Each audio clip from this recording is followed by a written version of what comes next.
moment, I'll be running an ad break, and once that is over, we'll be in game and continuing Anastasia.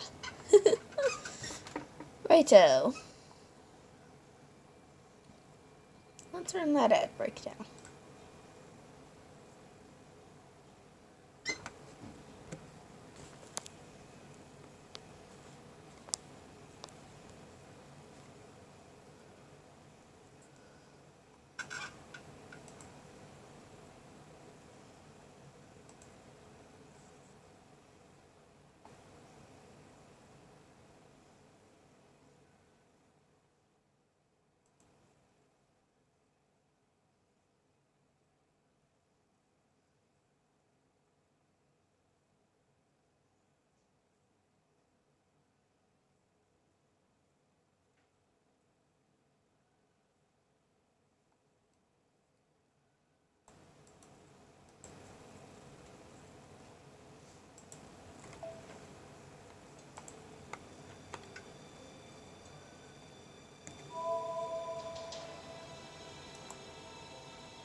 Backwards.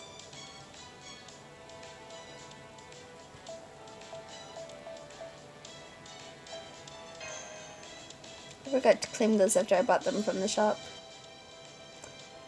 Oh, I guess I have a free bone source.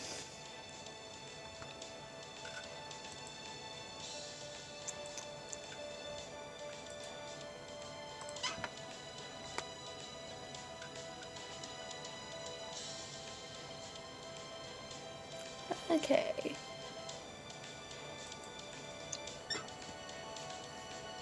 So, first up, enhancement. Because something happened. Something happened yesterday. I got cats in Columbus. I'm mad at Columbus. He spooked me with loading and then... But the cats came with no loading. Well, let's finish up. Well, I say finish up. Get Neilter to her final ascension.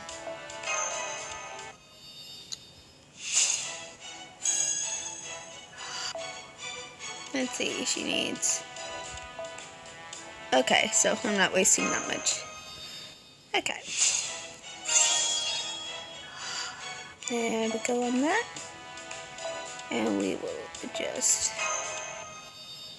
ascend her.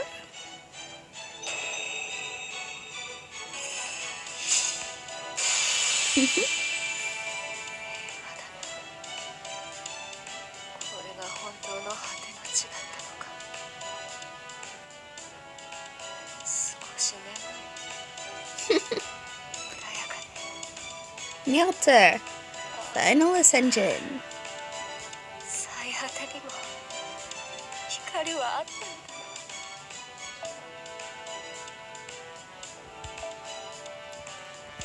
Which means we put back to enhancement. Take her off of the select because the select is for those who are not fully ascended. And now it's time to work on cats.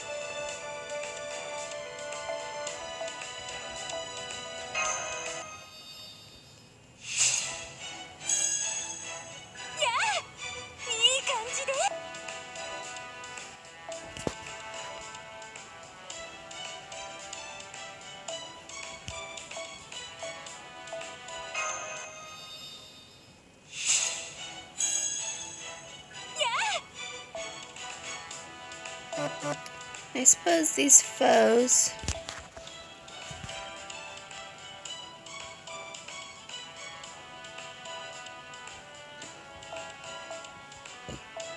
will in fact go to her.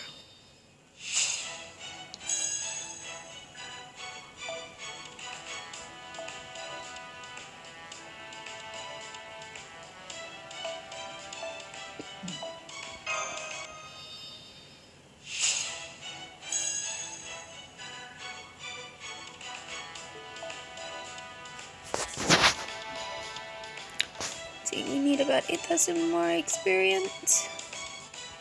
A little overkill with the silver, but you know what? I don't care. Kids are up there.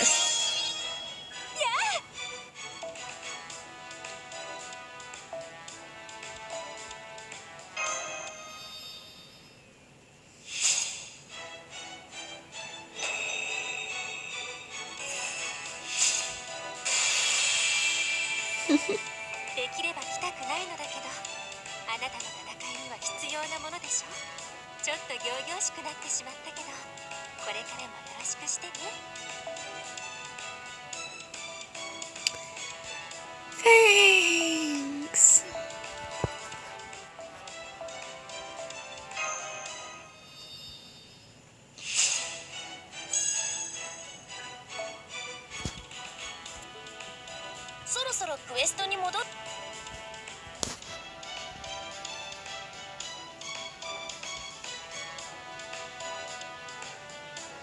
So I suppose that means it's time to hop back into Anastasia.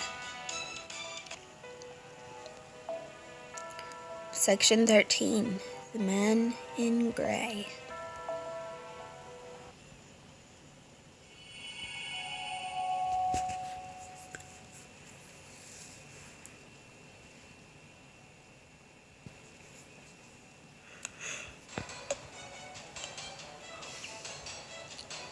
Get the provisions to the storehouse, quickly! After that, I want you to sort them into perishables and non-perishables, give the perishables to the children and elderly. Non-combatants, boil some water and prepare to treat the wounded. I want the wounded in a single file line. I'm afraid I get a bit queasy at the sight of blood, so I think I'll go repair my golems instead. I will also have some of my golems keep watch. I believe it would be best for all the Yaga to get some rest now. Thank you, Evisaron. I appreciate that. Think nothing of it. I must say, though, it is rather odd hearing you thank me. What do you mean? It's nothing. Let's just say I sensed fate at work.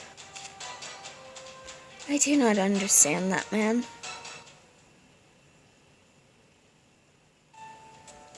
I'm hungry. Don't worry, I'll have some meat for you in no time. That'll make you feel better.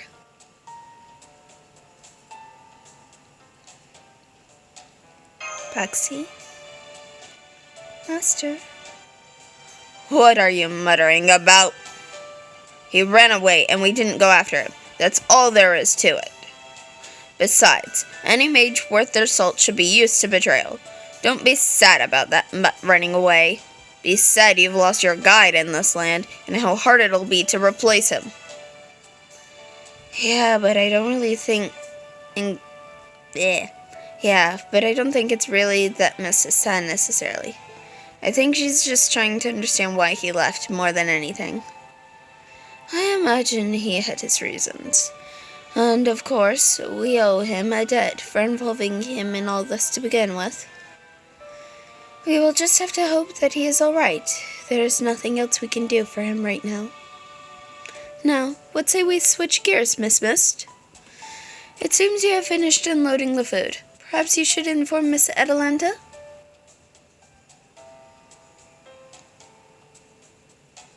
All the food's put away. Good. Thank you, Mist. I cannot tell you how much I appreciate your help. If it weren't for you and Visaran, the rebel army would have been wiped out today. Or, barring that, we may have ended up massacring those townspeople, and we could never have hoped to atone for such a sin. Thankfully, our own losses were minimal. At least that is what I will tell myself to keep despair at bay.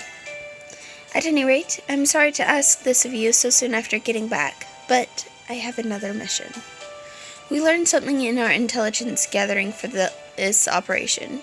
It did not pertain to the operation, but it is nonetheless very important. Hello. Nothing much really, just working on Anastasia again. It concerns the town of Yagatula. Do you remember what I told you before about the soldiers who came to join us and soon ended up leaving again?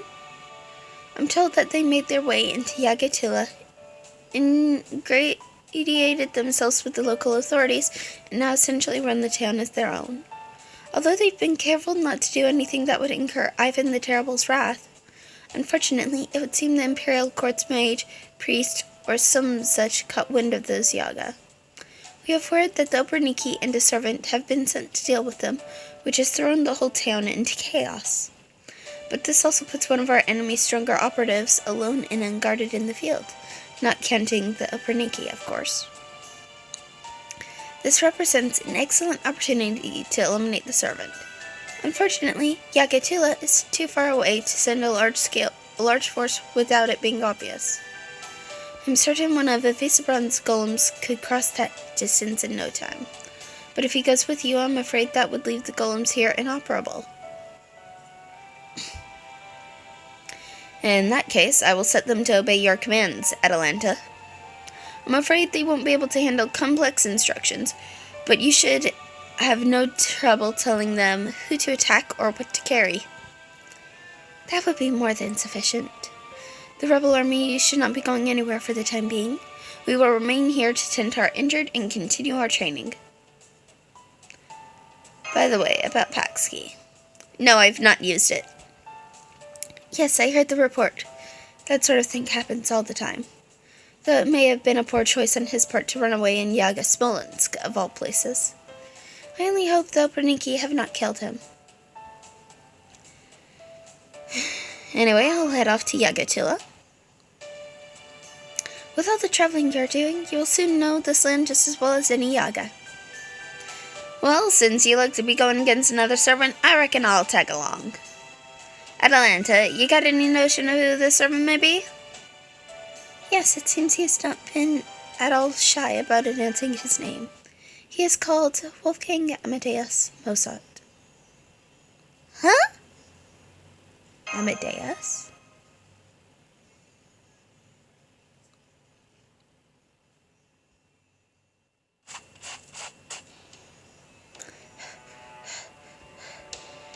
Damn it, what is that thing? I'd rather fight the Oberniki any day of the week.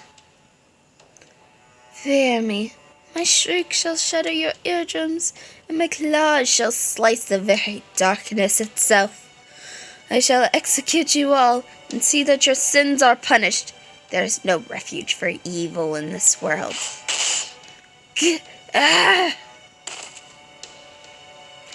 Another wrong made right.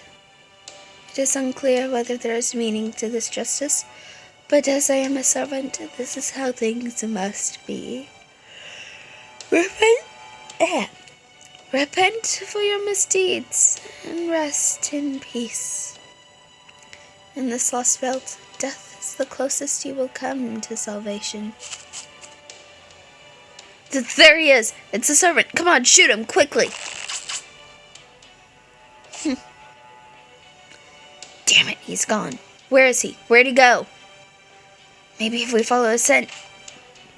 What do you imagine that will accomplish? Gah! You Yaga certainly are resilient. Even I cannot kill you unless I cut off your heads. Caught one. Damn it, let me go. Do not fret, I will. Just as soon as you tell me what I need to know. Hello, Civics. Are you part of the rebel army? Hell no, we're not. Don't go lumping us in with those sissies. As you are the ones who have ended up captured, I have to believe that they are the more capable bunch. Shut up. Hand over your food. If we don't eat, we're gonna starve to death. Tell me, have you ever heard anyone play the piano? Huh? Piano? What's that? Really, Blake? Blake?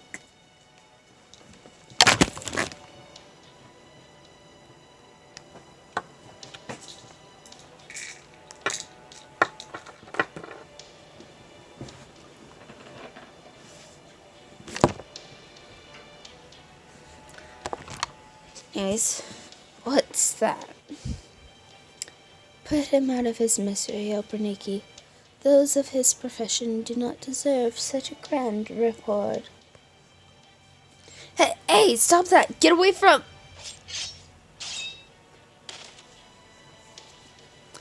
Why is there no music to be found here? Why does no one even attempt to open their mind in London ear to the arts, to the poetry of sound, to the whisper of the heavens? I suppose everyone who lives in this chilling hellscape is far too preoccupied with survival to appreciate the finer things in life. What are your orders? Are there any bandits still alive? Yes, one. Torture him as you desire, then release him. Release an enemy of the Tsar? You heard me. Release him, and he shall make his way to those with power. He will run to the rebel army for help, and thus lead us right to them. I would ask why you couldn't think of something so simple, but I suppose that would be too much to expect of denizens of dreams such as yourselves. Nonetheless, I know of what I speak when I say that letting this one go will help us eliminate the Tsar's enemies. Resist the urge to slaughter him now. This blizzard batters my cranium. Why am I here? What purpose am I meant to serve?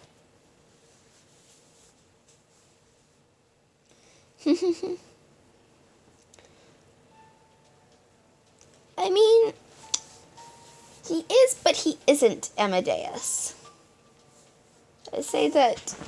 Ah! Blakey!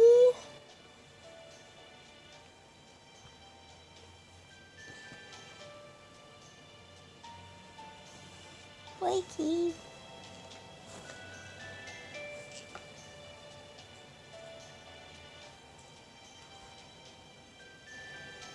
Okay, see you later. Right, be careful.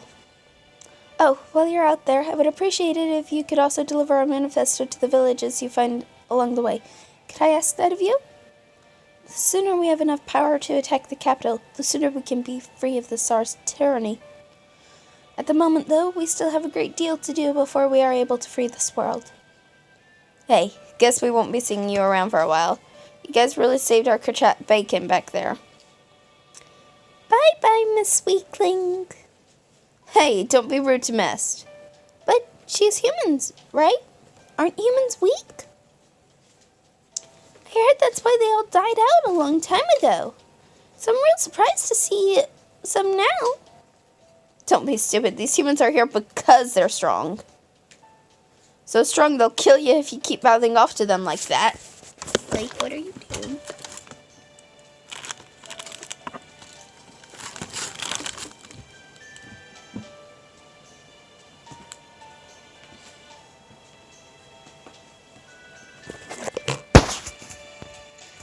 Okay, sorry. Don't worry, we're not gonna kill you. Yay, thank you. See you later. Bring me back a souvenir. Don't know if there'll be any souvenirs, but I'll try. I finished making adjustments to your golem, Master. Thankfully, the blizzard is rather mild today, at least by this world's standards. I believe it would be best to take advantage of that and make as much progress as you can. And then there are the manifestos that Atalanta asked you to deliver. Please make sure you're well prepared before you head out, Master. Don't forget to check your Arctic Mystic Code.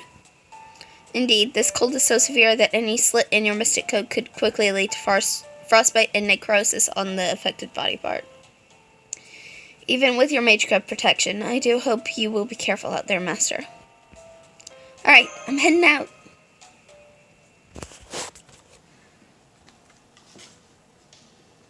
My goal was always to unite all the servants summoned to this land and overthrow Ivan the Terrible alongside the rebel army. And now, thanks to the Master of Chaldea, that goal actually seems attainable rather than a pipe dream. My head is killing me. I suppose even servants cannot always get what they want. and my pipe dream becomes reality. I wonder if I will wake from this dream too.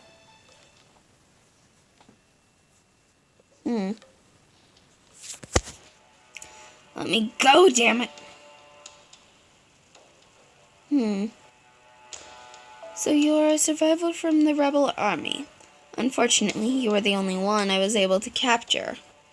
The Operniki have a terrible time exercising control at times like this, you see. In that sense, you should count yourself lucky. I hope you understand that much. Just so you know, I'm only a new recruit. I don't remember anything. I see. So you lack confidence in your memory, eh? I appreciate you telling me that before we begin. Your kind are quite durable indeed. We could be out here all day if we take things one question at a time. What was that? I said you Yaga have a high tolerance for pain thanks to your dull sense of it. All the more so if you're prepared to give up your lives. In my experience, you cannot make a Yaga talk whether you rip out his claws, break his limbs, or even toss him in a dark hole for a moment. The Upperninki's methods of torture only ever end up killing you. It's a tremendous waste of time. Is that so? If you're gonna kill me, then kill me already. I can't do that, my young Yaga. As you can see, I'm a man of the cloth, here to spread God's word. I'd like to avoid taking life unless strictly necessary. Besides, I have something else in mind. There's a test of sorts I've been meaning to try out. Upperniki, we will be taking this Yaga with us. Do be careful with him. Yes, sir. What are you planning to make me do? I believe you said you lacked confidence in your memories? Then you have cause to rejoice. I'm going to give you the shock of a lifetime.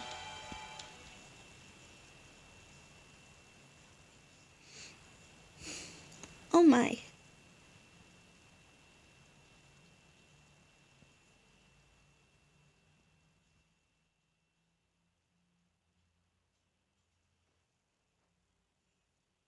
At least he's not dead?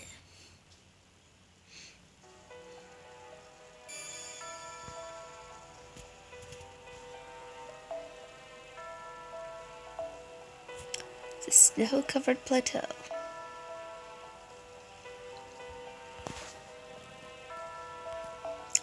So we are fighting Zerkers.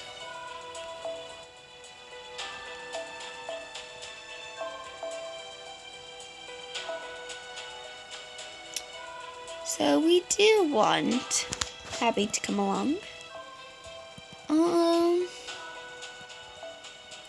Let's bring Reiko to maybe clear a wave.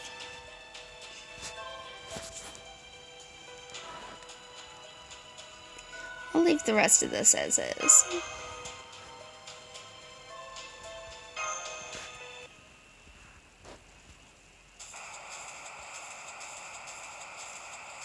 And the comms are getting messed up.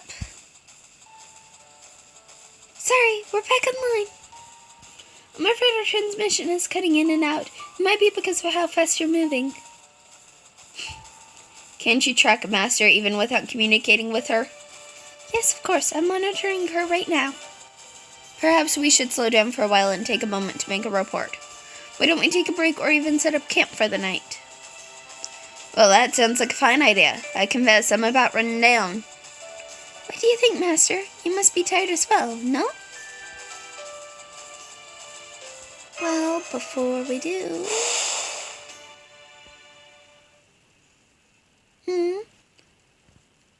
I see. There are demonic beasts nearby.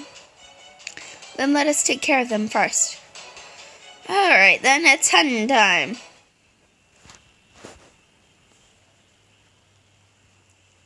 Kitty. Boop the kitty. Boop the kitty. Boop the kitty. Kitty, kitty, kitty.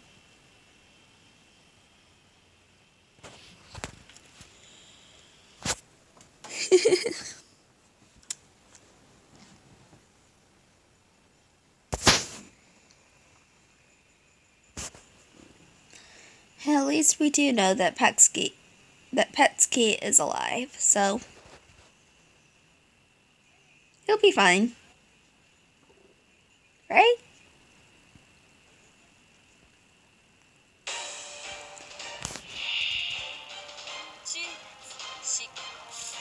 I see for this battle.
I'll wait a round to get Abby's energy charged up.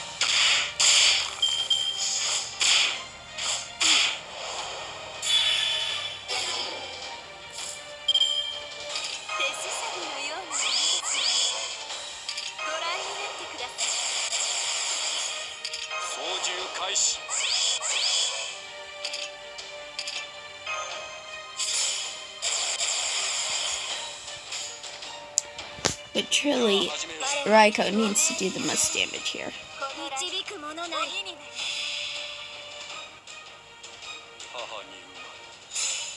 Thank you for the follow, Matsuro.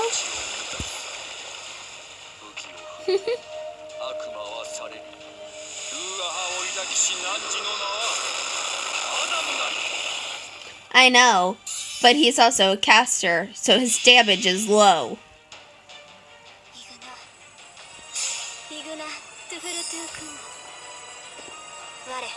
But he still did a good bit.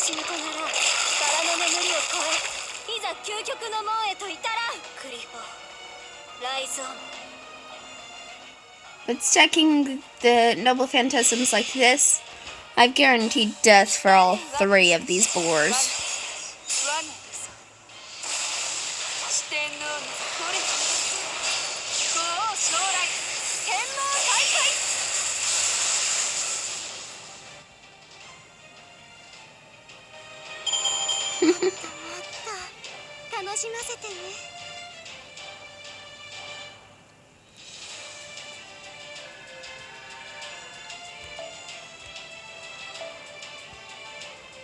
A seed! Oh, thank goodness, a seed.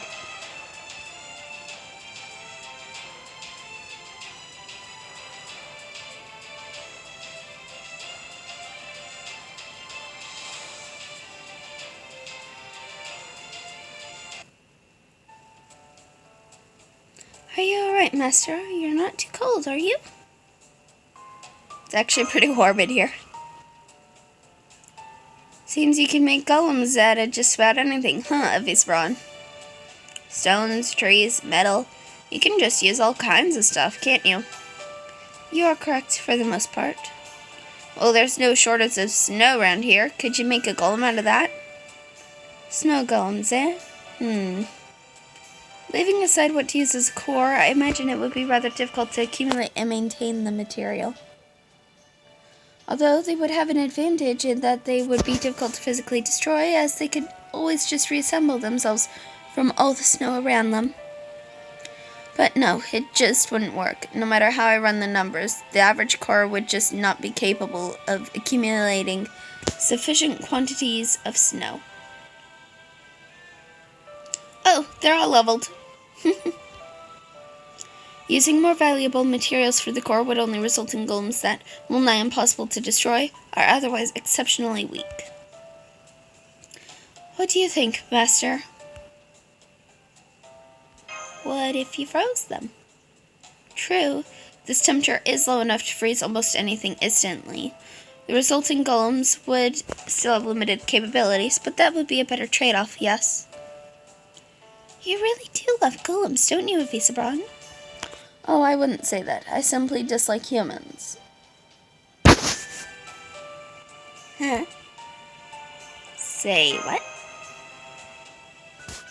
Oh, I don't mean that I despise them. My apologies. I should have chosen my words more carefully. I only meant that I find interacting with humans troublesome, and I tend to avoid it as much as possible. That is just the sort of person I am. So then why are you okay talking like this? Since becoming a servant, I realized the error of my ways, at least in part. So I decided I should continue to talk to others, no matter how reluctant I may be to do so. Oh, if you find it unpleasant, we would be happy to keep quiet. No, that would not do. That would not do at all, Mash. While it is fair to say that I do not like humans, I did try to save them to the best of my ability. I did so in life, and I continue to do so in death. But I'm still not sure why, and that troubles me. Giants are supposed to be immortal. They must not be allowed to die. If they do, that will be my fault. Avisabron? Apologies, I didn't mean to lose my composure. At any rate, I feel as though I'm very close to a breakthrough. And if I'm to find it, I need to continue talking with all of you. So don't worry about how I feel about it. I want us to continue to talk freely amongst ourselves. You know, I can't help thinking. Yes? Kinda just made it harder for us to talk freely. That's true. You make an excellent point. Maybe so, but I'm still glad you told us. I think it was very important that you did. Heroic spirits may exist to protect humanity, but that doesn't mean they all feel the same way about it. Some used to be humans, some were descended from gods, some were never human at all. But whoever they used to be, we're all allies now. True, this may sound impertinent, but the fact is that we are indeed allies now. We are our own community. Ah, that reminds me. Holmes, you around? Yes, I'm here. What is it? I'm just might curious about what's going on outside Russia right now. How's it looking out there? I'm afraid we are not in a position to find that out just yet. There's an enormous storm wall that surrounds all of Russia, you see. That said, the paperman did show us what Earth currently looks like when we emerged here. It's become a smooth, perfectly round planet. Not a single sign of nature exists to be found, to say nothing of civilization. There may be some slight variations in elevation, but there are no mountains surpassing 1,000 meters that we have seen. The only things remaining on this now empty world are 7 abnormal regions, each of roughly the same scale as the version of Russia. I'm afraid that's all we know right now. Well, ain't that just perfect? Guess Russia ain't the only place that's changed more in a bit. My memories are all still a blur, but there's one thing I know to a certainty. I'm damn sure the place I lived my life was a nice, easy-going world, where there weren't no trouble that couldn't be solved with a bullet. Now then, before we continue on our way tomorrow, I believe we should stop at the nearby village and hand out the manifesto.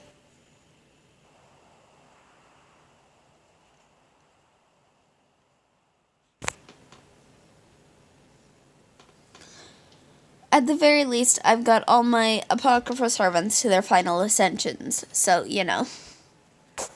Go away, servants. Leave now, and don't come back. Oh, may I ask why? If you know that we are servants rather than humans, then why do you speak to us like that? I know that you servants are inhuman monsters. That's why I want you to go away. If that still isn't enough for you, then go ahead and kill me first. Are you that scared of Ivan the Terrible? You lot see our neighbor village on that map of yours? Yeah, I see it. Why do you ask? Go there. Go there and you'll see a sign of the Tsar's power. Then I'm sure you'll understand. So long as that reminder is there, we could never even dream of defying him. Well, that was certainly not the warmest of welcomes. Nonetheless, I'm curious about the sign of the Tsar. I suggest we head there now and see what we can learn from it. What do you think, Billy? I suppose it's alright with me, but I gotta tell you, got a real bad feeling about this. But sometimes you just gotta charge into the lion's den. I ain't too keen on sticking around this village any longer than we gotta. Let's get a move on. What happened here? Did an earthquake hit here? Maybe a twister? Wow.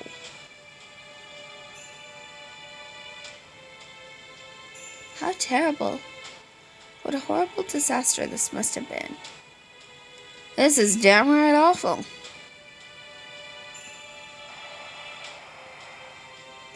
What is it? We can't see anything on our end. Maybe the comms are acting up? Very well, I'll try to fix them.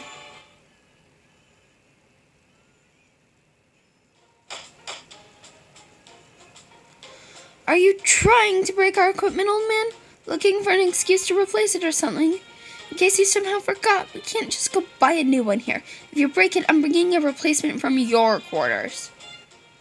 You dare talk to your commander like that? Mash, use your demi-powers to give Munir the spanking of his life. Weekend or not, you are still a servant, aren't you? Then get in there and shatter his coccyx. I'm sorry, Director, but I can't follow an order like that. Hell, why would you ever even think to do something like that?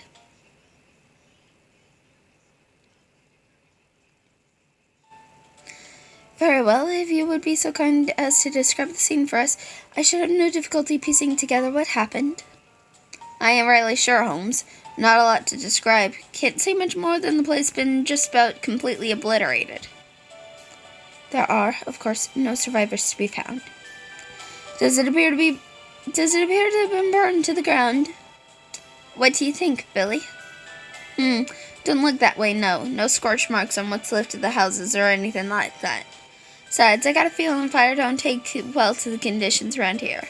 Don't see much burning. True. Likely not the work of the Uperniki either. They would have no need to destroy these homes. Tell me, Miss Mist, is there anything that strikes you about the scene? Anything at all?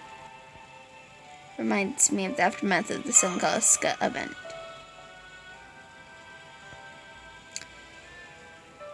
The great mid-air explosion said to be observable all the way from London. I believe that was caused by a comet or asteroid. You know, now that you mention it, it does look like something crushed those houses from above.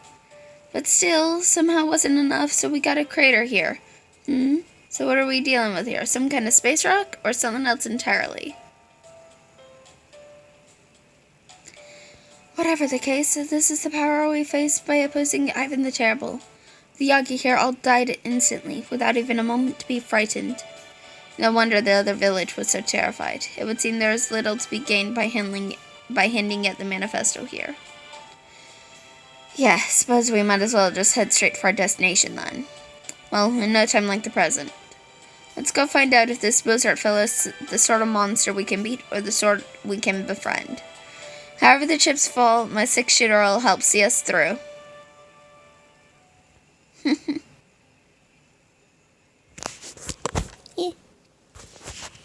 Yeah, I am lucky in that I just need Blazes to fully level most of my Apocrypha servants. Let's see. If I pop here, actually it'll be best to just come to Spirit Origin list. Let's just take those out. Let's see, as you can see, I've got a face run there, but I'll sort them by level. Carnos fully leveled. Jack's fully leveled. I don't have Vlad, which is unfortunate. Then of course Karen and Achilles aren't released yet. I have Semiramis, though she's currently item locked, which is unfortunate. Let's see, Sabers. I've got Siegfried, but I don't have Mordred, and my Siegfried is fully leveled, as you can see.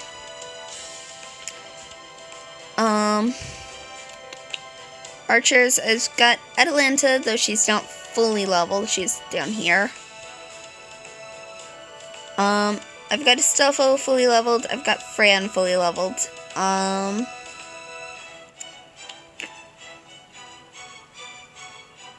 Visbron, though not fully leveled, is fully ascended. Shakespeare's in the same boat, along with Spartacus. And yeah.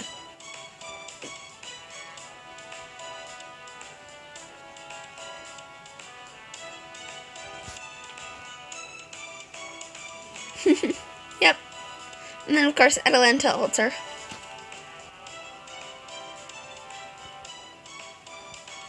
But yeah, Semi is item locked here at level 70.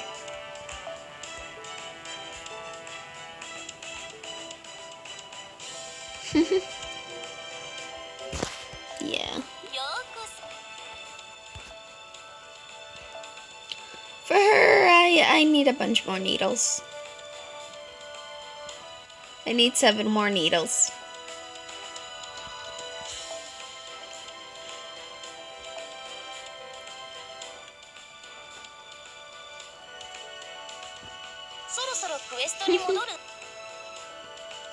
Unlike JP, I do check FGO every day at multiple times a day, so you know. I need drink.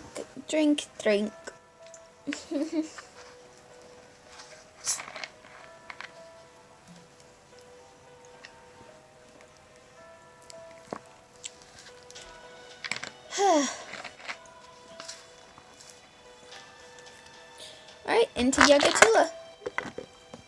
To finish up, section 13. Oh, I see we're actually encountering him here. Heavy Sabron.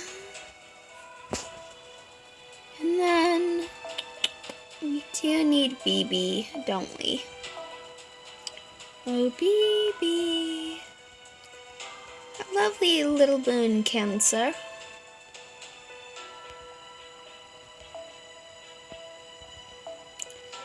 And then we are dealing with mainly assassins. We've got an AoE caster already with a Visabron, so let's grab Ilia.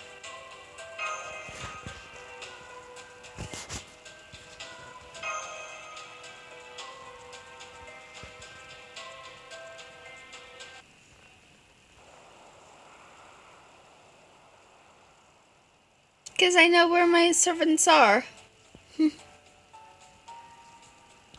Besides, the servants I usually use are near the top, so... Here we are. Mist, would you mind pulling your hood lower to hide your face? One cannot be too careful after all. I'll just go ahead and use my spirit form then. It does seem lively here, despite the late hour. It would be much easier to acquire information if Paxki were still with us. But since he isn't, the best we can hope to do is eavesdrop. Wait just a moment, please. Oh, sure. May I ask why you're putting your hand up to the wall? Why, to eavesdrop, of course.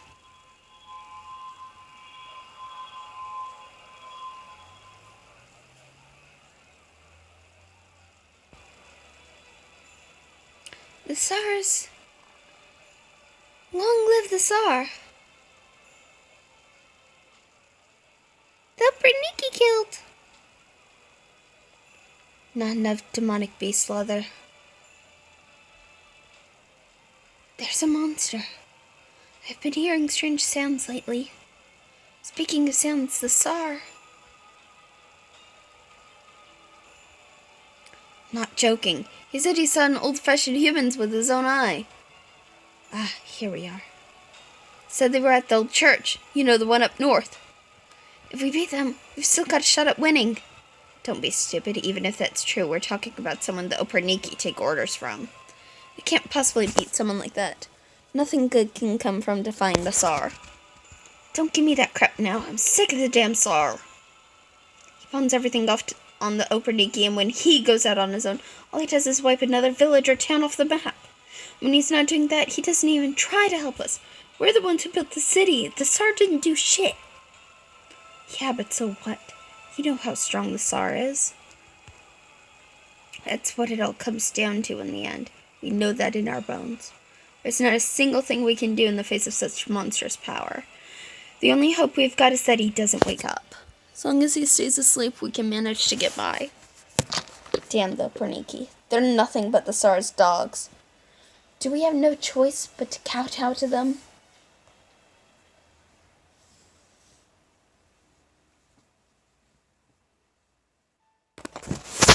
There we go. I just learned that a mysterious servant is supposedly staying at an old church. Is there anything you can't do? All I did was apply my golem spell in a different manner. In truth, the technique does not lend itself very well to finding specific information. It was simply good fortune that I happened to find what we sought. That alone demonstrates how many Yaga are talking about this. In any case, shall we pay this church a visit?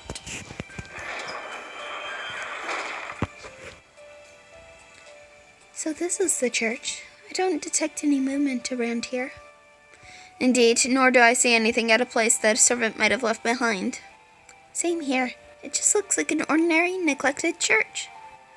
What do you think, Holmes? I imagine a detective of your caliber may find something we cannot. Well, it is a bit difficult to get a clear picture over the monitor, but yes, I do see signs that a servant was here. It seems the servant in question used this church as a base of operations. I believe this place served a similar function to a caster's workshop. He must have felt very much at home. Well, ain't that something? You really are a great detective. That was my analysis at work, thank you very much. All Holmes did was look at the summary. Come on, Holmes, you're better than that. Drat, I've been found out. I suppose I got a bit carried away.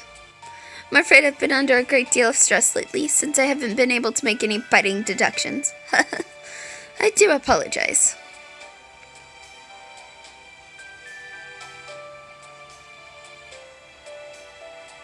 That's rich coming from you, Detective Happy-Go-Lucky. As if you've ever had a stressful day in your life. You wound me, Gordoff. There are some mysteries that simply cannot be solved. That alone is a great source of stress for me.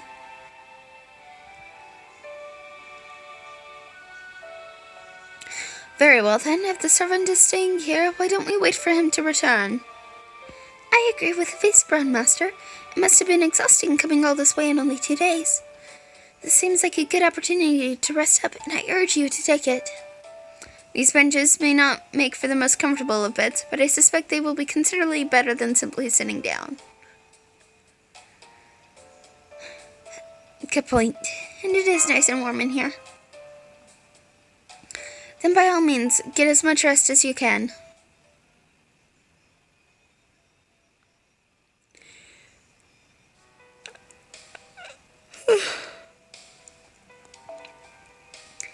No way! You really have no idea? Never mind their magecraft alignments. You don't even know their names? You're kidding! I didn't know you were so cold-hearted, Mist. In that case, you really can't blame them if they wake up pissed off at you, can you? After all, you stole everything from them. Their jobs, their purpose, even their place at Chaldea. What a horrible nightmare. Come now, you really don't know. All the miracles you've performed are about to be destroyed at the hands of the very paragon of mediocrity.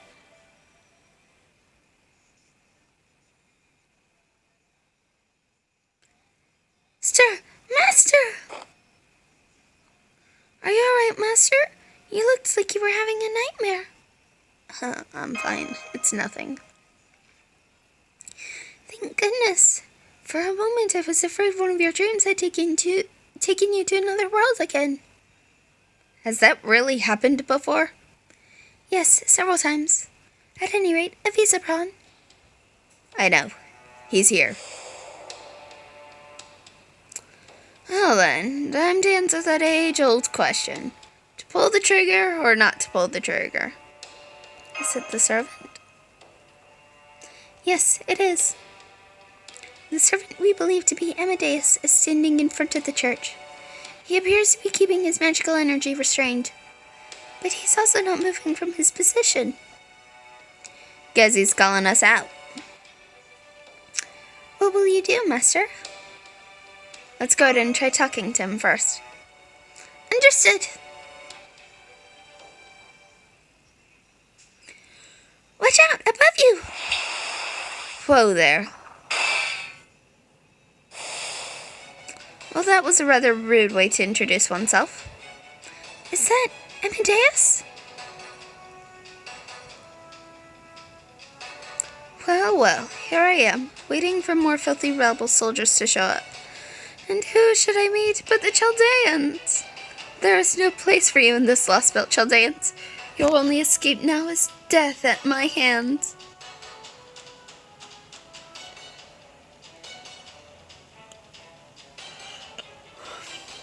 Lostbelt, is that what he just said? Haha, that's it. And if this land's textures had been overridden, that would make this a belt. This is the final piece of the puzzle. This is the final piece of the puzzle I needed to complete my hypothesis.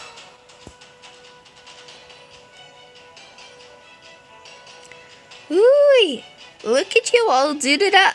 It's some kind of suit, or would you call it armor? You telling me that's Amadeus? I can't get a good reading on his spirit origin. He could be Amadeus, but he could also be someone else. Regardless of who he is, the spirits seem to agree on one thing. He is very much a harbinger of death. God's love is nowhere to be found here. There is only the hunt. What a yawn. As I am no longer human, I shall grant you the gift of death.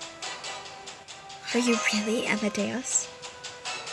Silence! Silence! Silence! Silence! My name is Amadeus. It must be, or else God will never forgive me.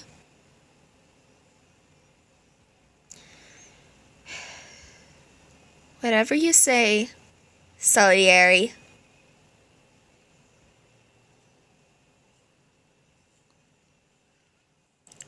Salieri, the 3-star Avenger.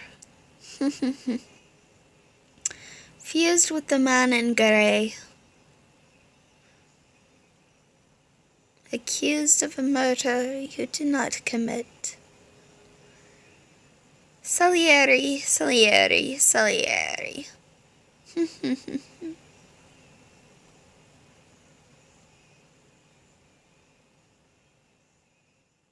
Of course.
される。ルーアハを抱きし汝の名はアダムなり。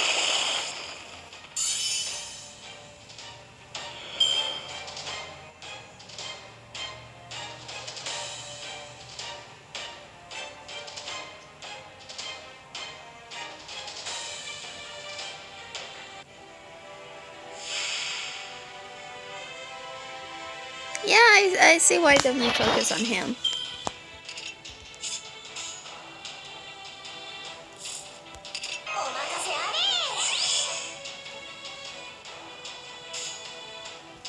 私はもう何も諦めない。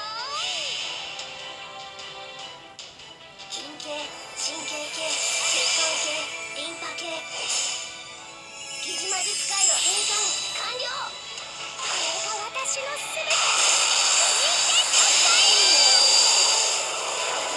魂に痛みなぞ。我が式に踊れ。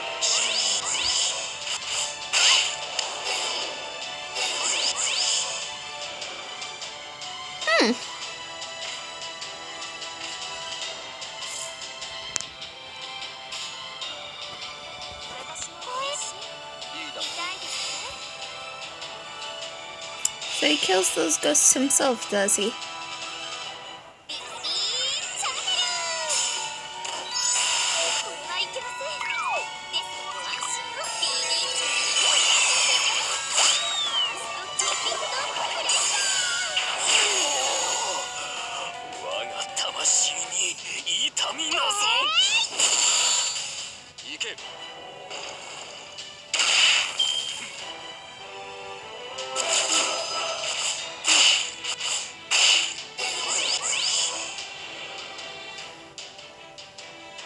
Mm-hmm.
Let's get BB's Noble Phantasm charged up.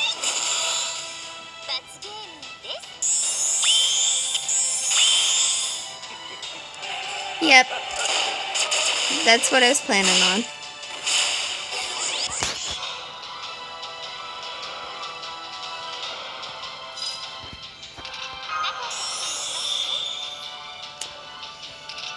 The sun missed.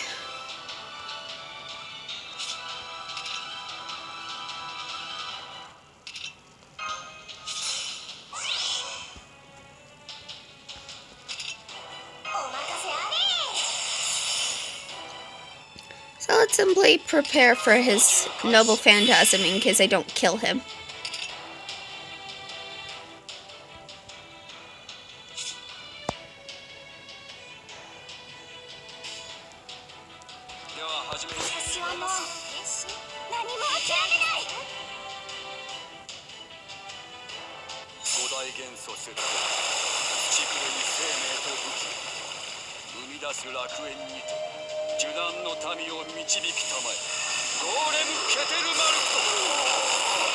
Yeah.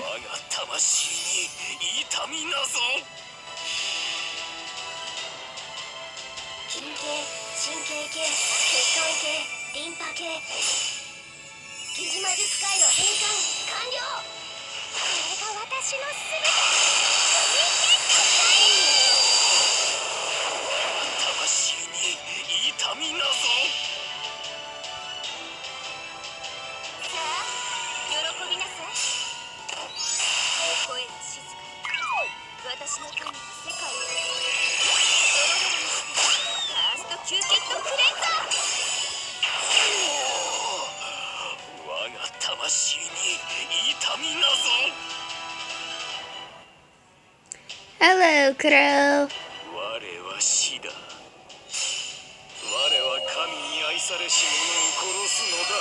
ディオサンティシモミゼルコディアデミ。失敗したか。だが次こそは我が式に踊れシンソン。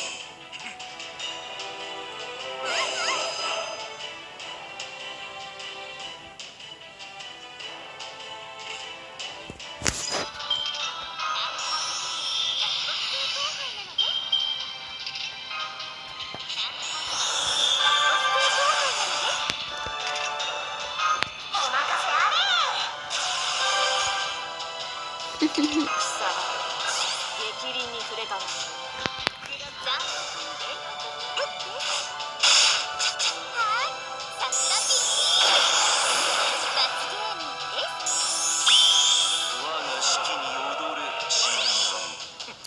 A ruler against an avenger? That's just silly.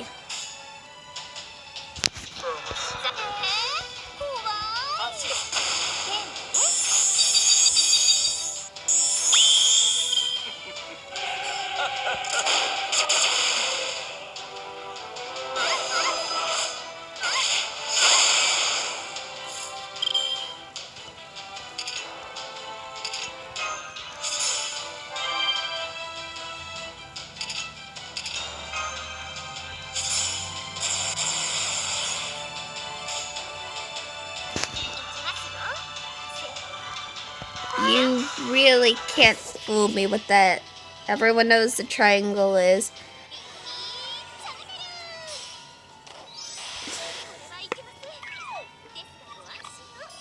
Yeah. So Salieri.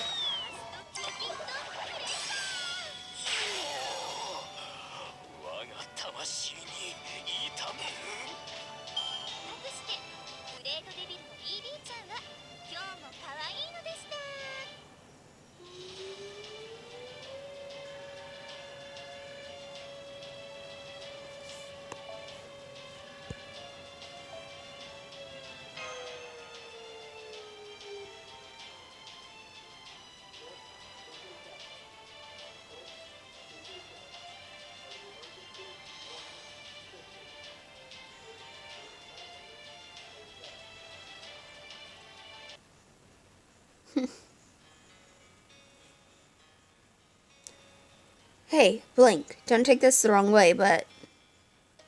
What is it? Did you really kill him? I mean, I'm sure you didn't kill him directly. But come on, you know, there's all sorts of indirect ways to kill someone, right? You think I killed him? Don't be stupid. Right, of course. I'm sorry, I shouldn't have said that.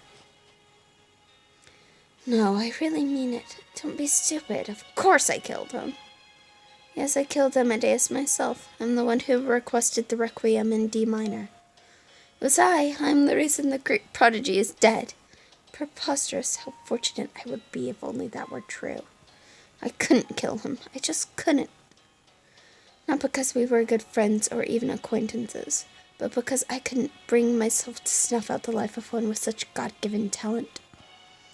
That is who Wolfgang Amadeus Mozart was. And yet the world, myself included, cannot but seek someone to blame for the death of one such as he. So we told ourselves that some fool must have driven him to the depths of hell, all because they envied his divine symphonies. And also that we could avoid facing the most hellish truth ourselves, that even a composer of his incredible talent could die as easily as anyone else. That is how I was remade. Yes, remade! But that's okay. That's how it should be. I loved him. I envied him. I yearned for him. I respected him, admired him, looked up to him. So to bear the honor of being the one that killed the great prodigy, I could ask no greater gift of God. Still, that said, I feel like he once told me something much more important.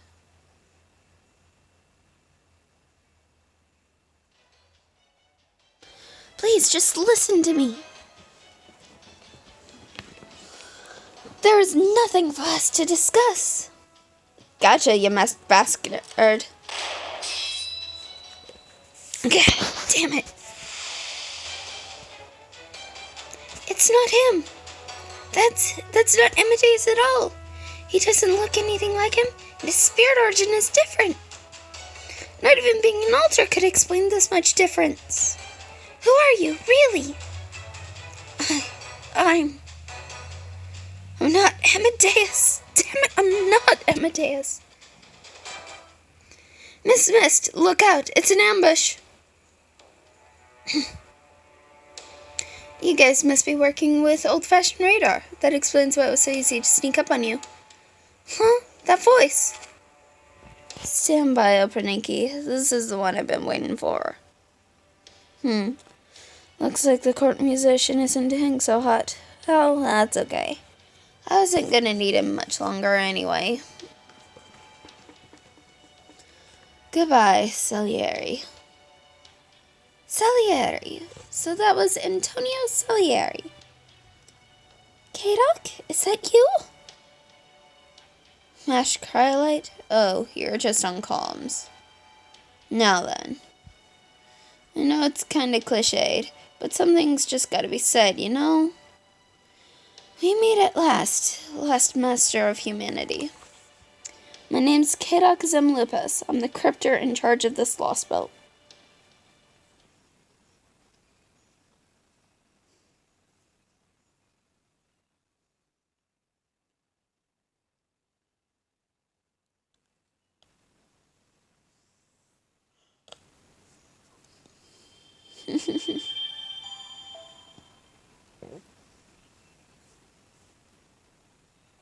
I'm sure it's fine. I'm a little curious, what has been holding me back from leveling BB's skills?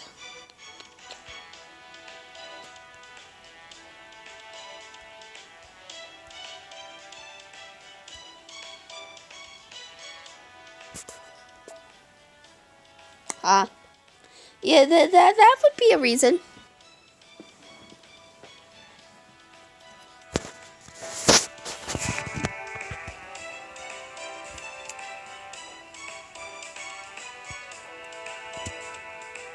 That would certainly be a reason why I can't level her skills.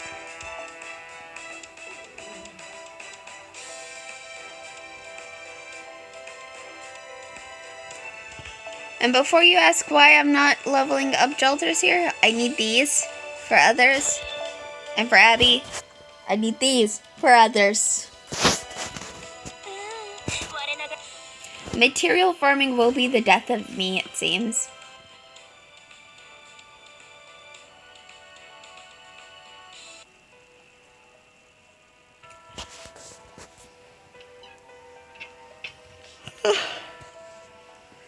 Anyways, since it's been an hour, I'm going to run a quick ad break, and then after that, we will be starting section 14.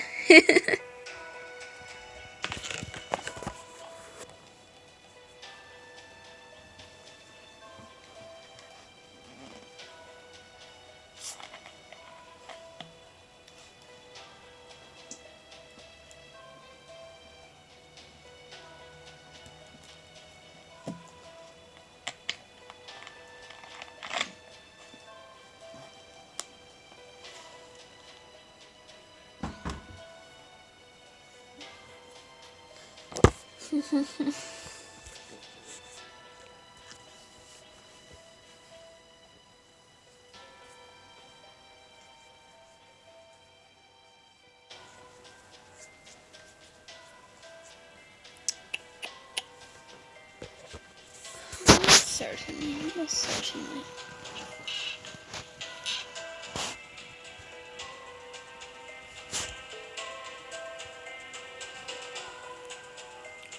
And we are back. I certainly could have used your BB Crow, but I have been sticking to the guest servants because I want to save up those friend points for when we get command codes. Anyways, we are fighting assassins, so let's swap BB here. Well, we're swapping it around. The Da Vinci's got the K-scope, and then Ilya's got the power.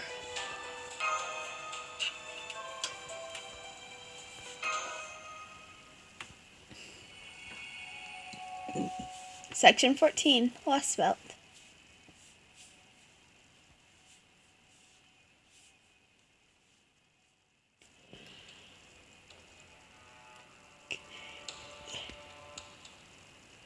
Okay, I'm about to start to take a massive yawn.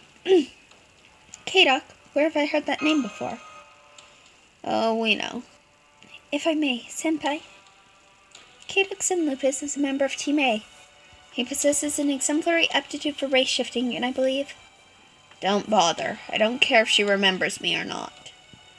Besides, Woodime already told you who we are. I'm one of the 7 corruptors, and we help to bring about the end of the world. That should be enough for you. Wait, please! Then, does that mean you, and Kirshtaria, and everyone else on Team A are really? You sure talk a lot more now, don't you? Back then, you just parroted whatever anyone told you.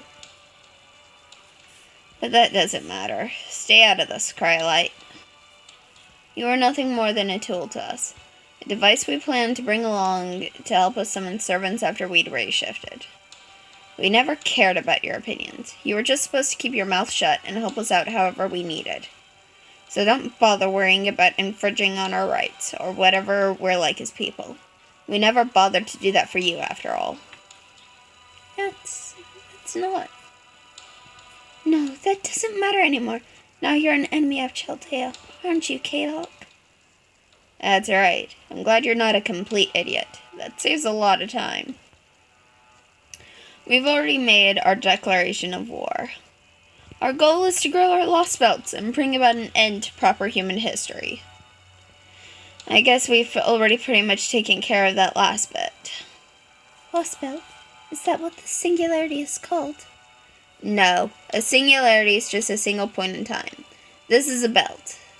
The point when everything changed in this world happened long ago and now has its own history. It sucks there's no more rock music anymore, but the demonic beast howls can get pretty close. Why would you do this? I don't have to tell you shit, but I guess we can talk a bit before I kill you. Tell me, miss, why didn't you die instead of us? Huh? Not sure how to respond to that. Guess it is a lot to ask. We all know that what you achieved. Gotta admit, it freaking sucked to have that be one of the first things we heard about after we woke up. And now that we know, I can say this with total certainty. If it had been me, or even better, anyone else on Team A, especially Woodime, I bet there'd have been way fewer dead. And we wouldn't have taken a whole damn year, either. I just happened to be the only master left. Exactly. You just happened to be there, so you just happened to get chosen. And thanks to that, a ton of people died in the incineration of humanity. Congratulations! You racked up the highest casualty count imaginable. That's enough, K-Doc. Remember, I'm Miss Servant now. I'm not about to let you insult my master, no matter what the circumstance. You can't fool me, Cryolite. Don't tell me the thought never crossed your mind. Everyone on Team A was chosen for a reason. Woodime, Ophelia, Pepe, Daybit.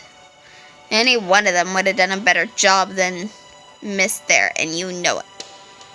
You may be right, but there's no point in thinking about that now. The fact is, none of you were there. We all did the best we could under the circumstances. We didn't have the time to even consider hypotheticals during the year it took us for the restoration of humanity. But I can tell you there's one thing I'm certain of after what you've said, K-Doc. Oh, and what's that? I would never have lived to see how things turned out if anyone from Team A had been the one to handle it. If it wasn't for Master Mist, I wouldn't even be here right now. Well, I guess you've got me there. Any one of us would have probably abandoned you without second thought at some point. So if you're in charge of Russia, K-Doc, I take it the others are all in charge of these other Lostbelts. That's right. Not that knowing that's gonna do you much good. I still don't get what your goal is. We're corruptors. We're wiping Earth's slate clean and giving it the gift of true humanity. That's our goal. By the way, who are those servants you've got with you? I do not feel any particular obligation to divulge my identity to a spoiled child of an enemy such as you. Same here. Not that I expect I'm fooling anyone. Oh, whatever. It never hurts to be cautious. But I'll be getting rid of you all anyway. Operniki, kill them. Master, the Operniki are about to attack. Please, prepare for battle. Let's do this, you two.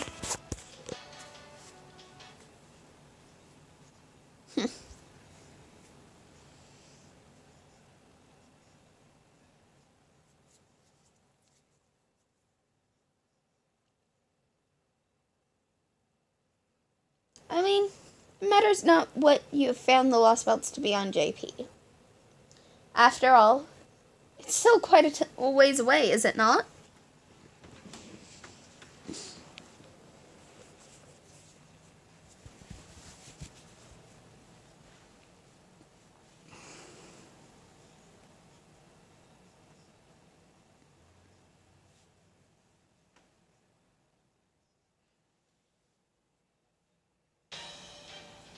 I'm sure everything will have its challenges.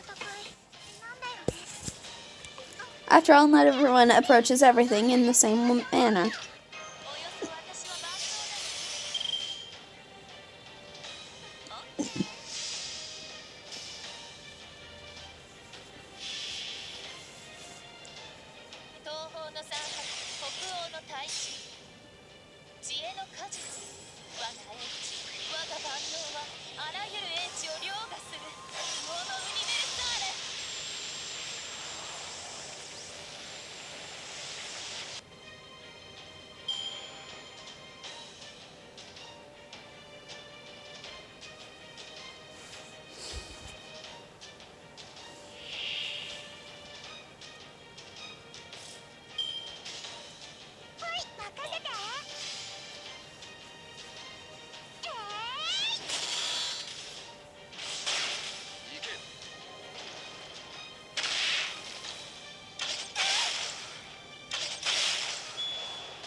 Yeah, as I said, not for a little while.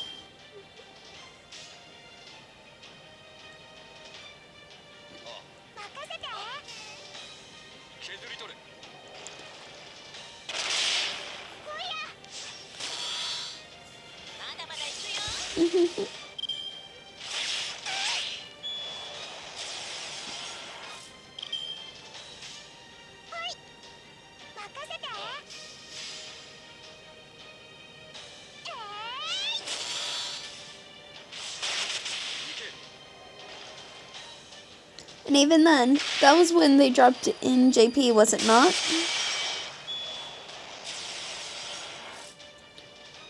Any speculation is just that, speculation. We have no guarantees on when the Lostbelt will actually drop.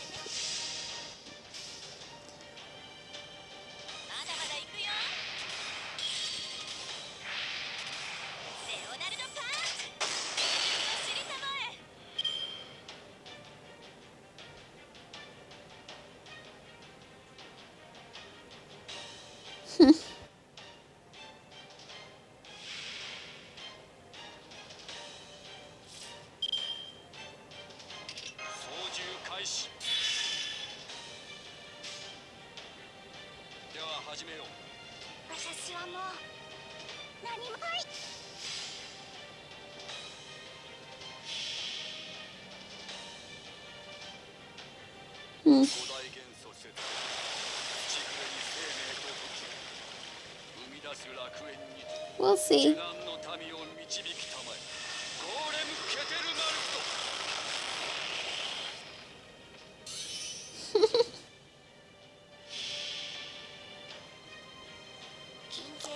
Well, you are my first cheerer, Crow.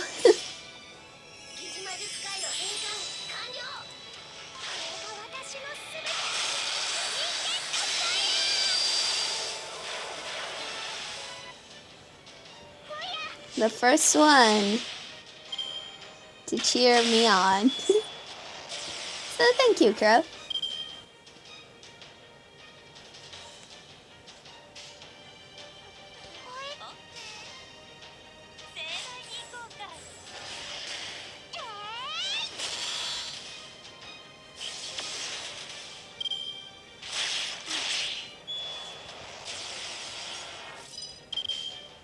了解した。削り取れ。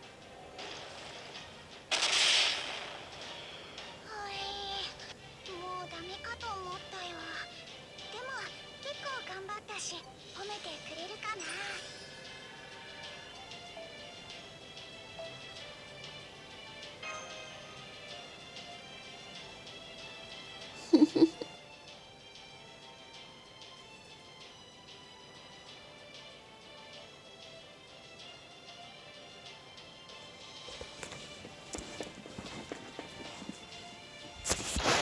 So how's everyone doing today, by the way?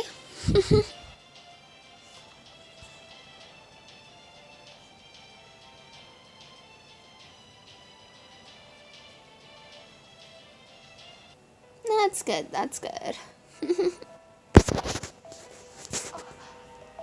先輩、すみません。気づきませんでした。Hmm.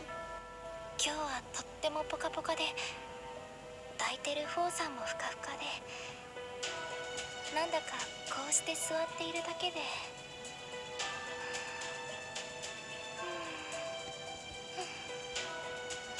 慣れた頃ほど。 Mesh's voice lines are so cute. I'm doing good. Yeah, I need EXP for cats. Yeah, because I summoned her yesterday in Columbus. Both of them after the stream.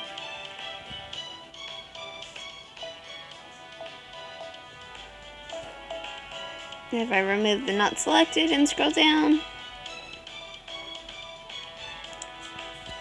I suppose it's time I put Fiona on the selected list.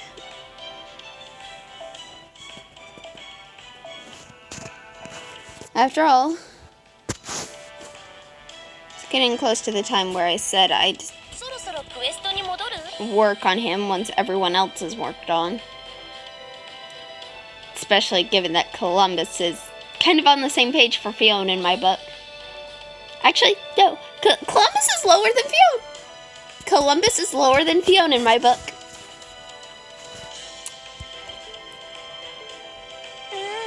割れ。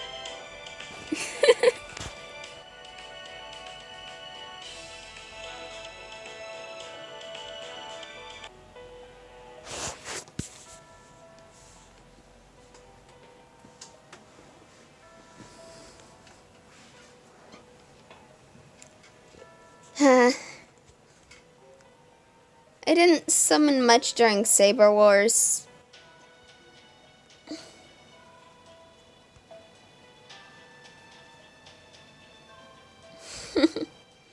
I don't quite have him at NP5 and it makes me sad, but one day. Fighting assassins and casters,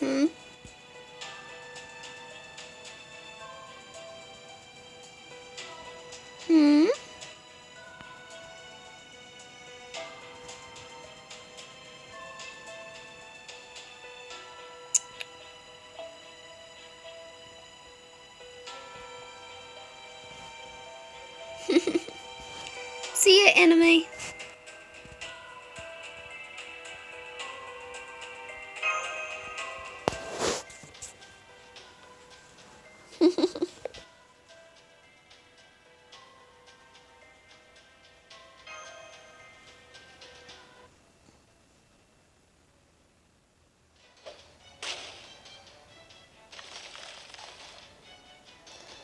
My, looks like I'll have to make another one.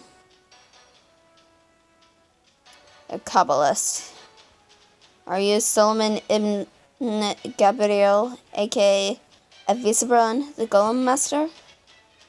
I suppose using so many golems does make it obvious, even with the mask. You are indeed correct. I don't even need to bother asking about you. Well, I can't tell if you're Billy the Kid or Buffalo Bill, but that really doesn't much matter. The hell it doesn't. I'm Billy. Ain't gonna tolerate being confused for no prairie lover. Anyway, this works out nicely. You've got your servants and I've got mine. Let's find out which of them is stronger. Castor! Oh no.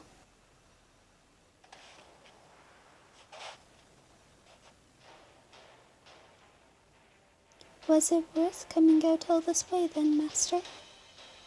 I hate letting wild cards run around, so yeah, feel a lot better now. That's the woman who destroyed Chaldea. Then she was a servant who hails from this version of Russia. I knew it! A visa bond seems like he would be rather useful. So what, you want me to change out your contract? I mean, I could do that, but... Alright, might not be the easiest fight for you, but I'm sure you can pull this off. Oh yes, that much is certain. Bow down before the glory of the Tsar, fiends of proper human history. My name is Anastasia. I am the daughter of this land's undying dynasty, now and forevermore. I knew it! You're Grand Duchess Anastasia of the Romanov dynasty. But how was that possible? You're a tragic figure, not a valiant one. Nothing you did should have let you become a heroic spirit. Yes, you're right. I have no barbaric tales of heroism to my name, nor any stories of royalty gone mad. But I do have Vi. I am a servant of this Lostbelt, and as such, I shall eliminate you all. Come, Vi, let's kill them together. Hear my command and obey. You are to become sculptures of snow and ice, writhing in agony in this world of permafrost for all eternity.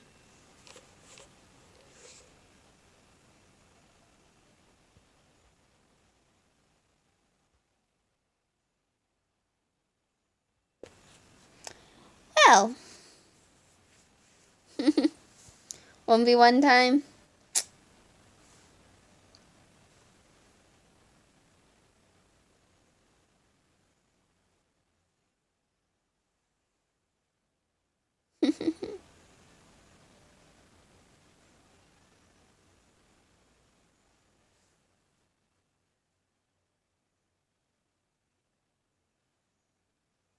I mean, if they managed to take me down to just Heracles, then it would be 1v1. Or 1v however many.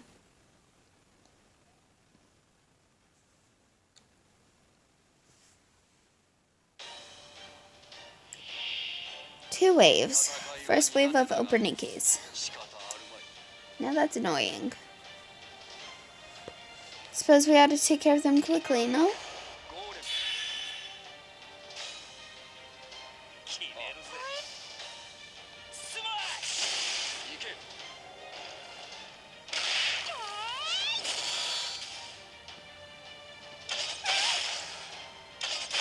Before they set their sights on Kintoki.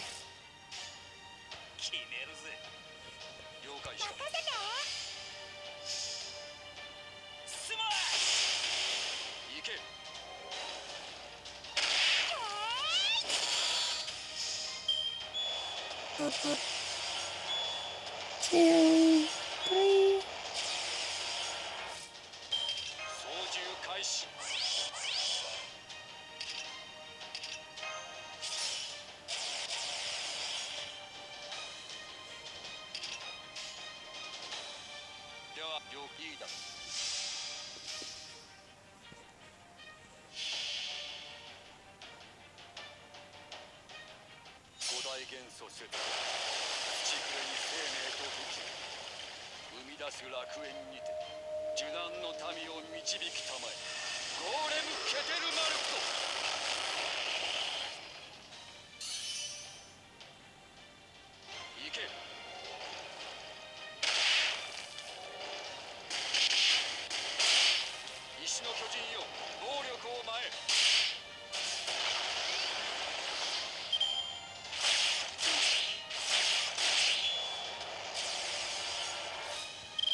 Oh, that was close for Kentucky.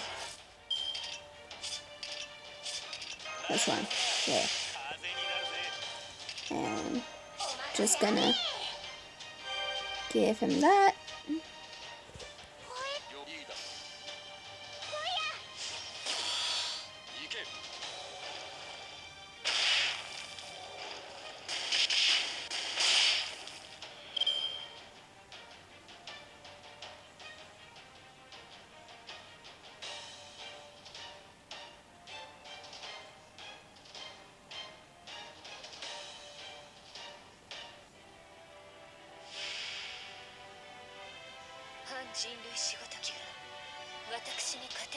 Do mere presents from proper human history think they can beat me? Oh, wow.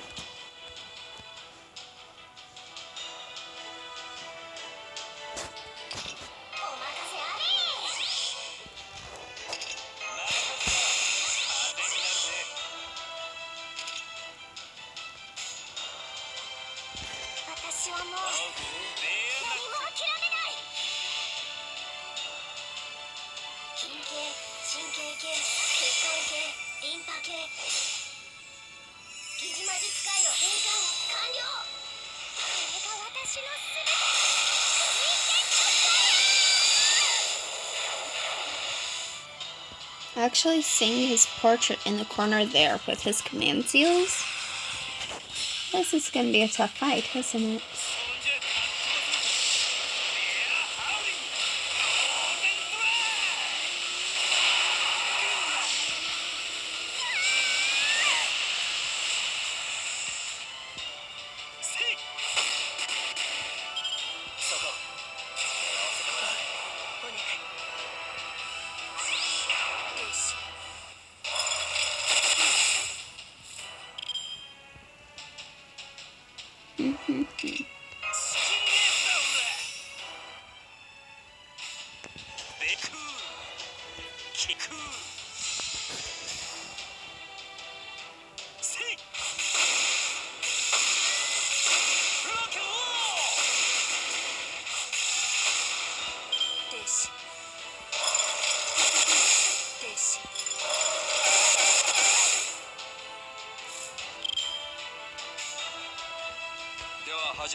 Mm-hmm.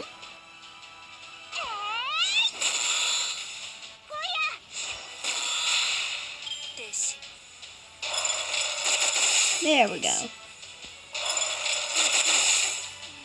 And I should have popped this guy. Oh well.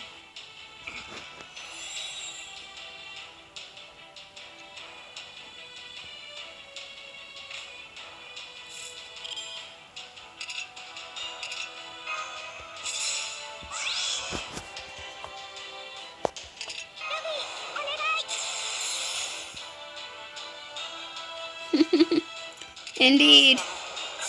She activated my trap card. Wait. I will actually real quick.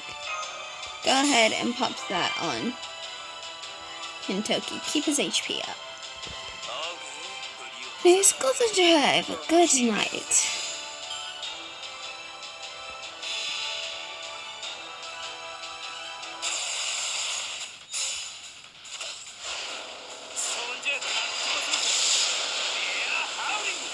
Golden day. Good night.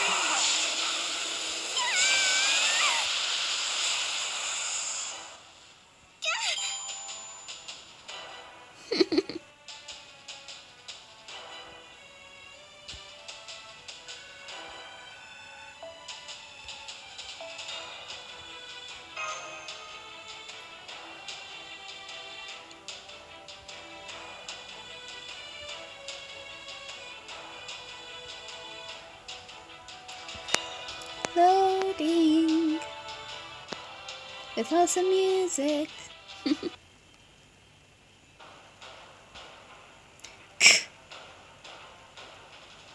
Why? Let your gaze unfurl even more. Let your wicked eye expose the truth behind all things. Mystic eyes. So that demonic beast is what's been turning my golems to dust in an instant? How rude. Lai is no demonic beast. He is my most trusted elemental. He has been an ally to the Romanov dynasty for generations. That doesn't make him any less of a monster. I suppose I was a bit late coming up with an anti-mystic eye strategy. Anastasia, look up. Salier has woken up. Cursed dogs of the Tsar! Why? Behold my noble phantasm! Our Lord in heaven, have pity on me. Dios Santissimo, misericordia de mí. Vai!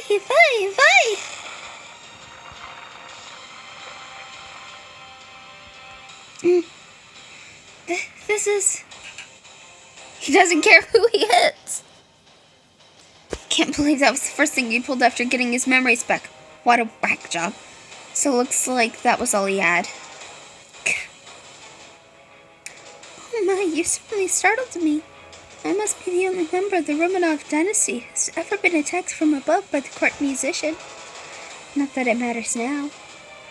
You, how dare you brainwash me, twist me into doing your dirty work. You're nuts. I didn't twist you into anything. All I did was put you to work in an effective way. Anyway, I can't have you running around on your own anymore, no matter how weak you might be. Anastasia, crush his legs. Got you. Golems, activate. Mine hand is a spear of azure ice. Shesed Sefirat. Did he just turn snow into golems? Anastasia!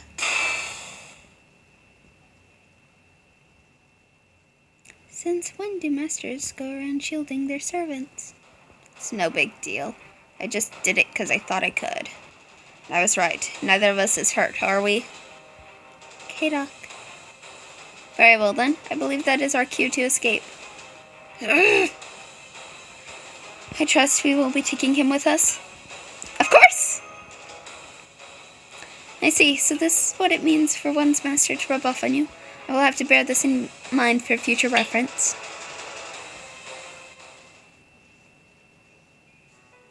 Follow them. Understood. Would it be any consolation if I said we at least avoided the worst possible outcome? I suppose it would have been best if we could have crushed them here, but we didn't have the priest or enough Operniki to make it happen. If we can take them all together, so much the better. Besides, thanks to you, I got an idea. What is it? If it works, it might be just what we need to bring down the big mountain all at once. I see. I thought a plan would take longer to come to fruition. It all depends on how well we negotiate. If I can offer him something he wants, he's bound to give in. That's the sort of servant he is. Alright then, let's start spreading the Tsar's glory to this part of the frontier. Operniki, this place was harboring traitors to rebels. I take it you know what to do? Yes, everything shall burn, everything shall die. That's right, you're all to crush this town with your own hands. That must have been what they were like back when they were alive, too. Just like the ones who killed me. Keep that to yourself, Anastasia, or you'll end up disrespecting the star. Master, don't you preach to me about disrespect. Right, sorry about that. Anyway, they should be done at the palace at this point. That's true. We should hurry back then. The Tsar must be looking for me by now, even if he still hasn't fully awakened.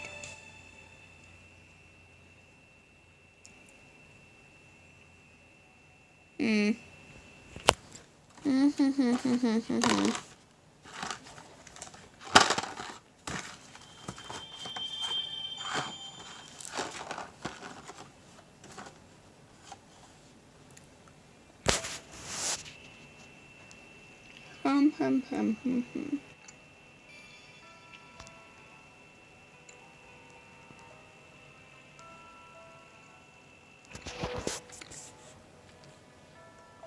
An abandoned village.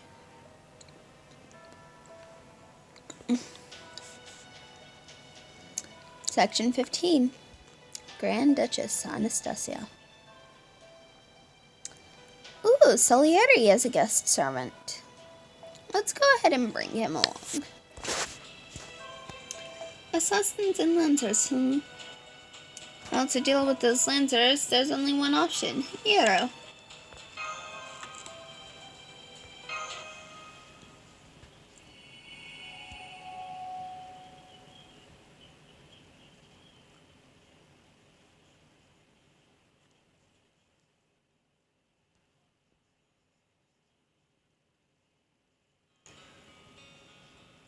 It was,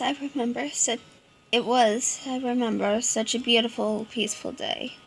The flowers that bloomed here were so beautiful, so strong. Look at this. These must be the hardiest flowers in the world. And you too are a flower blooming strong here in the confines of the palace. That's what I wanted to say. Maybe I actually did. Or maybe I was never able to summon up the courage. Either way, I grieved for the flowers. And yet, now I can no longer even remember what they looked like. Why do you look so sad? I feel like I'm having a bad dream. Why would I feel this way when everything I see is so beautiful? You must be tired. Come, lay your head on my lap and rest. It is the least I could do for you, my beloved Tsar, my beloved husband.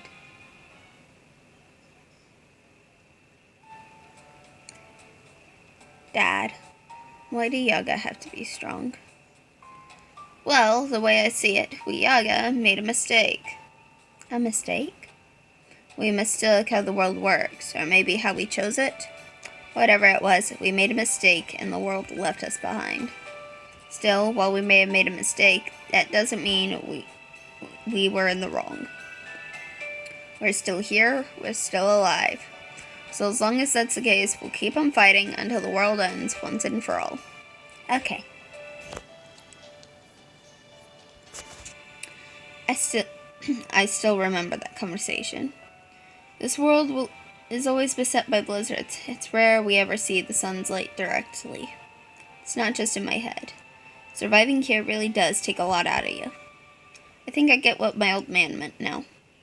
No matter how hard it gets, we will keep on surviving until there's no more world left to us.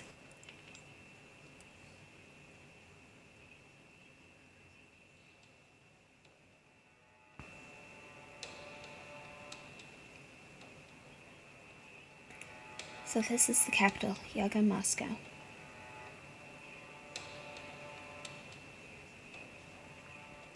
Goodness, I can't believe he defied the Tsar. Worthless, Yaga. Hell's too good for him. Damn it. Move. Shut up.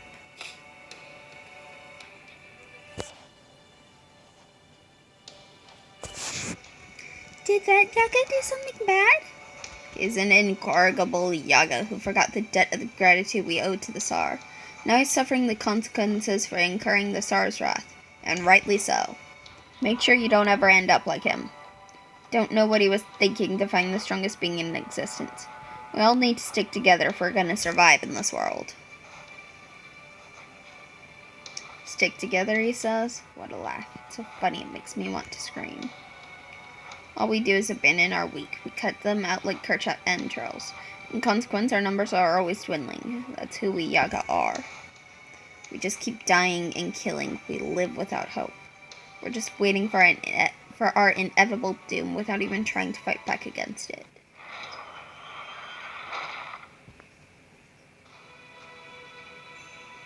You must be the first rebel to ever make it this far, Paxi. By the way, there's still something I don't quite understand. After your rebel friends retreated, why did you continue to wander around the town alone? Surely you weren't just bringing up the rear. Shut up. Very well then. Let's change the subject. Would you mind telling me where the Rebel Army base is located? It can be our little secret. I'm afraid I've been so concerned about it that it's been keeping me up at night, just like K-Dot. If you could help me with my insomnia, you have my word that I will let you go in return. You really think I'd ever tell you that? What's so funny? What's with the creepy laugh? Easy, young Pexy. Relax. I know you're just an ordinary Yaga.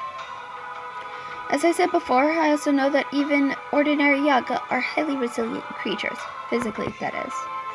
Conversely, they are mentally fragile and quite easily broken, especially in the face of someone stronger than they are.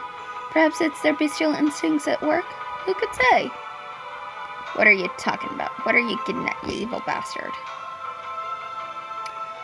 Oh, that should become clear shortly. This will be a test of sorts for myself as well as for you.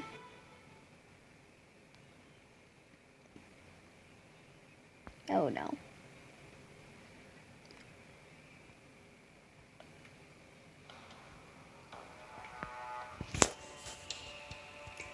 What is this place? It would seem to be a village that the Operniki razed to the ground. Unfortunately, none survived. Though it pains me to say this, I believe we should set up camp here. We need to take advantage of everything we can, after all. How could you lose so miserably? You had 2 servants to their 1. Sure did. Mighty sorry about that. I have no excuse. We've still got plenty of fight left. Ha!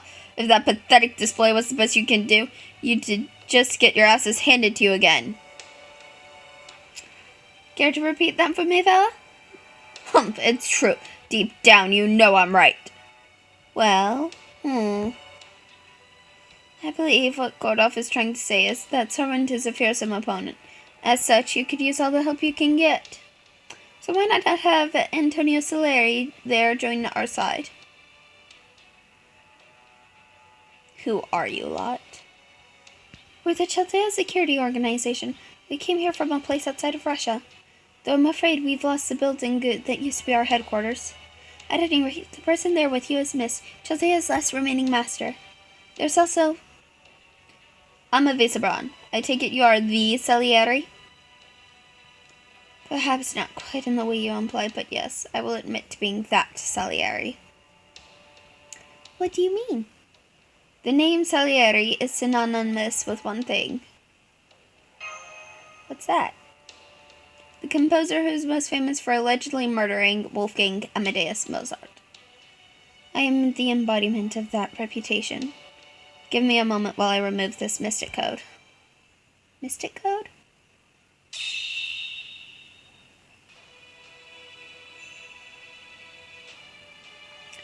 Yeah.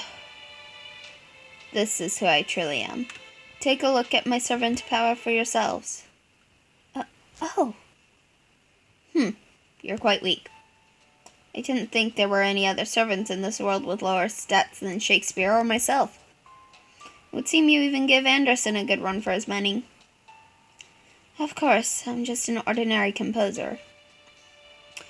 I never wrote any symphonies that left a mark on history. At best, I'm a mediocrity of a man, but no matter. The sole reason I exist on the throne of heroes at all is because I am said to have killed Amadeus. Whether or not I actually did kill him is completely irrelevant. People were convinced that I did, and so here I am. Then, one might say you are affected by the innocent monster skill. I believe so. True, Salieri was indeed suspected of killing Amadeus even when he was still alive. Right, they even made a movie about it. Okay, so why were you on Ivan the Terrible's side then? I would like to know that as well. Are you originally a servant from this Lostbelt? I believe the crypter, that boy, Kadok, called this place the Lostbelt. So you know of that name. First, let me answer your question with one of my own. Tell me, humans of Chaldea, what do you know about the Lostbelts? Well, only that they're abnormal zones that somewhat resemble singularities. If you don't mind, Miss Crylight, I'll field that one. First, it is a pleasure to make your acquaintance, Mr. Salieri. I'm Sherlock Holmes, Chaldea's administrative advisor. Became a servant through unusual means, just like you. We have been investigating this peculiar version of Russia where history is so unlike our own.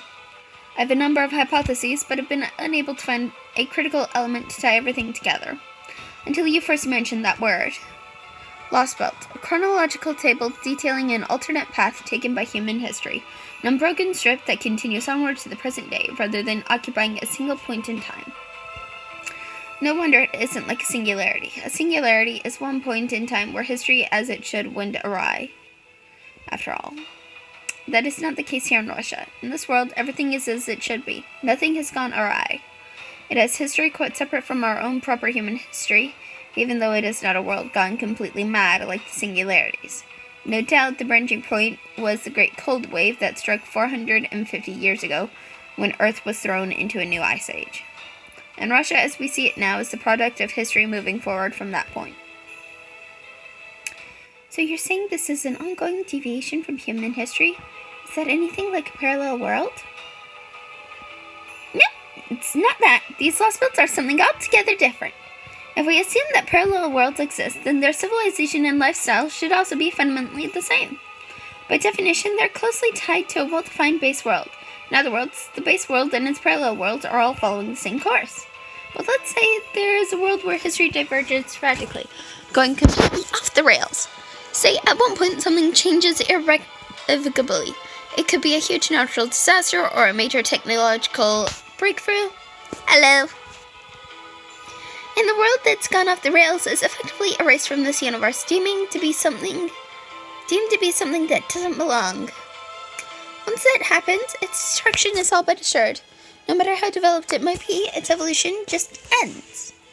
For better or worse, this universe just isn't willing to tolerate worlds whose future prospects are plain to see. You know how you prune unnecessary branches when you're trying to grow a tree? Same thing here. If a world, even a utopia, strays too far from its base axis, it gets the clippers, so to speak. In the Magecraft world, it's called the pruning theoretical phenomenon.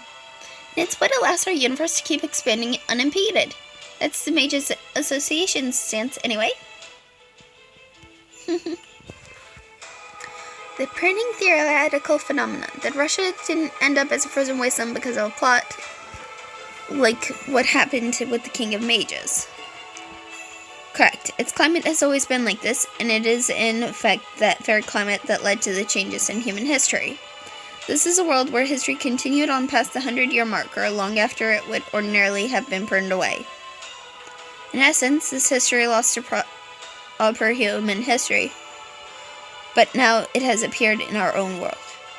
Right, it looks like strong alternative histories, or Lostbelts, which we know almost nothing about, are being wielded as weapons to invade and destroy proper human history. The incineration of humanity was an attack on human history, orchestrated by Goetia, a singular entity. Hello. Hello, hello. But now these Lostbelts are attacking the very world itself. If I were to give this a name, I think I might call it the felling theoretical phenomenon. Yeah, I think I like the sound of it. Let's go with it. I am doing good. It is about noon for me here. Stretch. Lostbelts. Are you serious? That what you're telling us, this Russia is going to become the de facto way of life for the entire planet? If it continues on this path, yes, but of course we won't let it come to that. Bye, Sevex. I hope you have a good day. Oh, hi, kitty. Hey, Blakey. Yeah. Now then, that went on quite a bit longer than I had anticipated, but that is our current theory. Tell me, Mr. Salieri, are we more or less on the mark? Yes, you're spot on. I'm impressed you managed to arrive at that conclusion without being from a Lostbelt yourselves. There's nothing more I can tell you beyond what you figured out. Now that you have the facts, what you do with them is up to you. As for your original question, you wish to know if I originate from this Lostbelt and whether I served that corruptor? My answer, of course, is no. This Russia has not known music for some time. My story is the same as that gunslinger's. I'm a rogue servant summoned by the death throes of the sun's true form before the Lostbelt overrode it. Blake. My memories of proper human history are now vague, and have been conflated with my memories of this Lostbelt. I cannot say if it was that master or that priest, but one of them did something to my head. Even as we speak, I remain unsure if I am on the right side. We will simply have to trust that you are. If nothing else, we know that you are not a Yaga. Yes, that's true. That is very true. Above all, this world is utterly devoid of music. It seems I have no choice but to join your side. Thank you. We are grateful for your assistance. To begin, we could use any information you have. What can you tell us about the servants in Yaga Moscow? I am the court musician. Nothing less, nothing more. I had no contact with the outside world. The only one who ever spoke to me was Metropolitan Macarius. Metropolitan Macarius. That was the only man Ivan the Terrible looked up to as a mentor. Is he a Yaga too? No, he's a servant. He does look human, but I doubt he is the same man. He's probably Japanese, and a pseudo-servant. A Japanese priest? And a pseudo-servant? That must be Father Kodamine. I don't know anything about the others. The only people I've met are the Oberniki and that master and servant pair we just fought earlier. I see. Well, that's disappointing. Very well then. Do you know about that endless storm wall, or perhaps the Tree of Emptiness? I know nothing about either, although I did hear Metropolitan Macarius say that the tree is the cornerstone of this Lostbelt. He also said that without the Tree of Emptiness, it would be impossible to mount an attack on reality. So then, that tree really is the cause of all this? That would definitely seem to make the most sense. For one thing, it's smack dab in the middle of this Lostbelt. And for another, it's a foreign entity that's not even showing up on the Paperman's compass. This is the same Paperman that's been observing the Lostbelt Russia as an ordinary part of the Earth's topography. The only thing it can figure out to do with the tree is exclude it. So for the moment, it seems safe to assume that the tree is the source of the felling theoretical phenomenon. Then if we do something about that tree, Russia will return to the way it was. Easier said than done. The Tree of Emptiness lies with the Tsar himself. To reach it, you'll have to face him. I see. Then it seems we will have to do just that at some point. What about the Oberniki? How many of them are stationed in the capital? No less than a small army. A small army? Just like what we saw in Antarctica. That's going to be quite the obstacle. No, I've not pulled the Anastasia. This is no laughing matter, Holmes. I failed to see what you find so funny.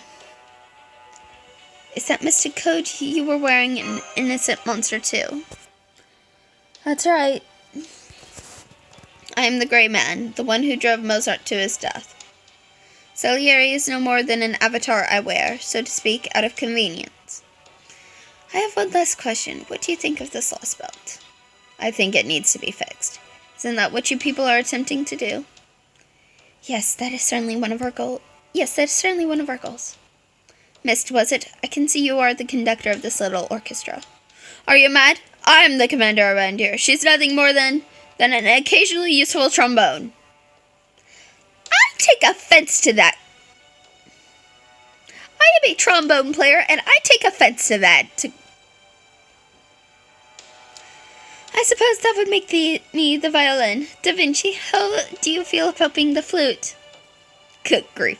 You all certainly do love your digressions, don't you? You remind me of Amadeus and his unshakable high spirits.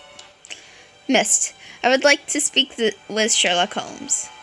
Alone, if possible. So you just want me to excuse myself for a bit? Okay. My apologies. I hope this won't take too long.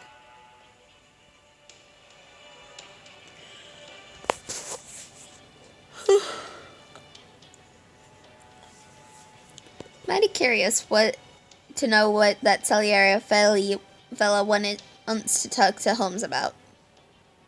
This Lostbelt, maybe?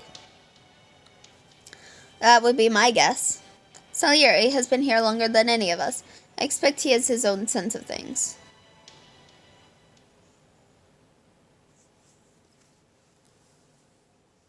Thank you for your patience. Allow me to come to the point. I have decided to join you, though conditionally. You may employ my power however you see fit. What's the condition? Simple. Should we encounter Amadeus, you will let me focus on him first and foremost. Wait, what? Does that mean you're going to kill him? Of course. I'm the man in grey, the innocent monster known as Salieri. If we were to meet, I would have no choice but to kill him.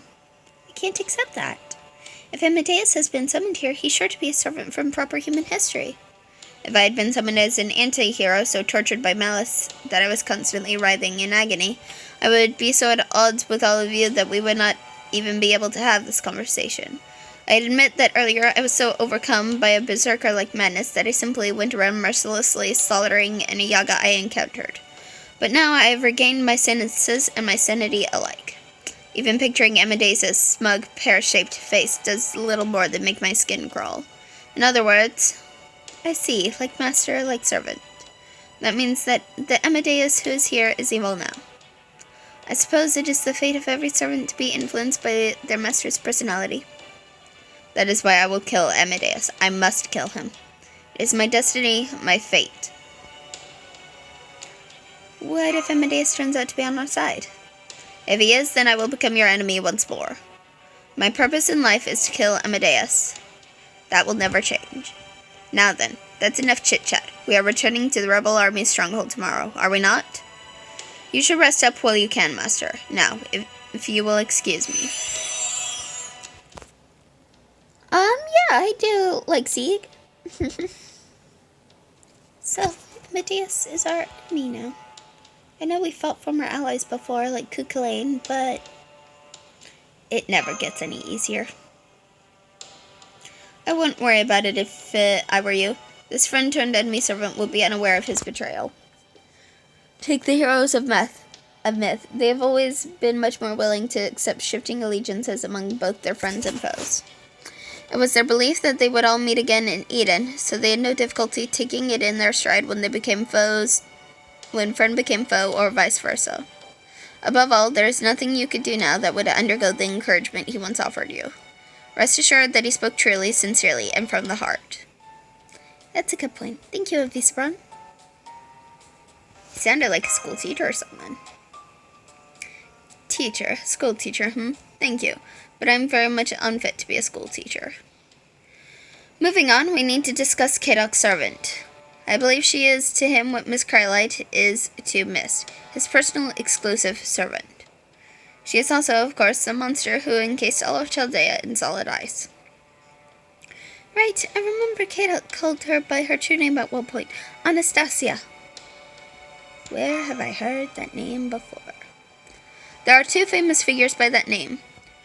One was Ivan the Terrible's Tsaritsa and his first wife, Anastasia Romanovna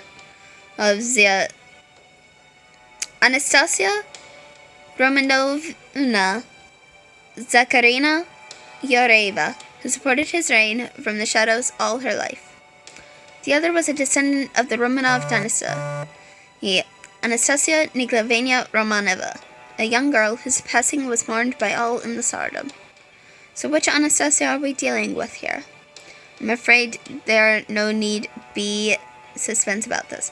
She is unquestionably the Romanov descendant. How can you be so sure, since Ivan the Terrible's here? Couldn't she be his Tsaritsa?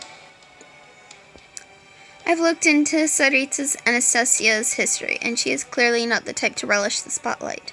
She became Tsaritsa at the age of 17 and passed away only 13 years later.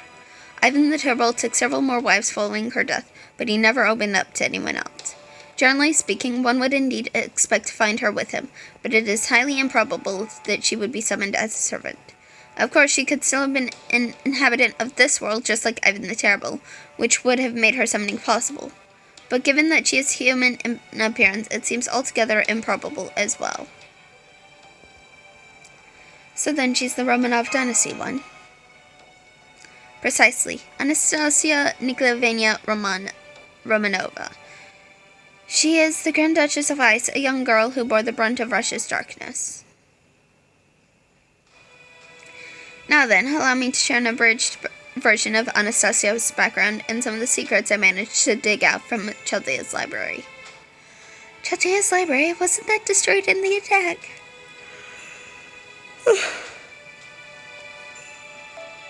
I anticipated certain emergencies may arise eventually, so I took the liberty of collecting as much useful data from it as I could. Anastasia Nikolaevna Romanova. She is the fourth daughter of the last Romanovs ever to hold the tsardom, Nikolai II and his wife Alexandra. In the years before her death, famine plagued all of Russia as a result of the ongoing First World War. In 1917, frustrations reached a breaking point. Efforts to quell a protest left some people dead. Some of Russia's soldiers banded together in a revolt against the Tsardom. Moscow declared martial law in response, but by then, the Imperial Guards had chosen to side with the rebels. After a tremendous uproar, the Tsar abdicated. The Romanov imperial family fell into disarray and were essentially confined to house arrest. The historical records describe Nicola as a good husband and father, but in light of these events, it would seem he was ill-equipped to handle the threat to his reign. Alternatively, he may have been perfectly well-equipped, but the times may have simply been too dire for anyone in his position to overcome. In the wake of these events, Russia would end up split into several different factions, eventually uniting as a single nation known as the Soviet Union, but that bit of history can wait for another time. For the moment, let us focus our attention on Nikolai II's family. Having been confined to their home, their lavish lifestyle evaporated practically overnight, and they were seldom heard from again. Although records do say that they continued to employ servants and cooks. At any rate, the situation grew more dire the following year, in April of 1918. The new Leninist administration feared that the Czechoslovak Legion or White Army would try to reinstate the Tsar's family by force, and decided to have them executed. Ideally, they would have preferred to do so following a trial in order to create an official record, but the threat of the Tsar's reinstatement posed to their administration forced their hand. Being the cousin of the German Kaiser, Anastasia's mother, Alexandra, still had some value as a bargaining chip, but that value evaporated the instant the German ambassador was assassinated by extremists. In essence, everything about Anastasia's family, their bloodline, their presence, their very existence, was seen as a hindrance. This led the powers that be to refrain from making the Romanovs' sentence public, so instead, they determined to do away with them in secret. So they were executed, at least that is how those in power would like it described. Those who were present said it was, in truth, no more than a massacre. Some believe that Anastasia managed to survive her family's execution, but that theory was thoroughly disproven several decades later thanks to DNA testing. There's simply no denying that this innocent young girl had her life ripped from her simply because she was born to the wrong family at the wrong time. Anastasia's story is indeed one of tragedy. She is one of many sacrificed on the altar of history. However, although her story in proper human history ends there, it continues in the history of magecraft. The history of magecraft? Does that mean the Romanov family was involved in magecraft? I'm afraid the answer to that question remains unclear. They may have had some secret involvement in it, or they may merely have known of its existence. All we know for certain is that a number of lost Faberge eggs made their way into the world of magecraft. From that, we learned that each generation Tsar had formed a contract of sorts with a certain phantasmal.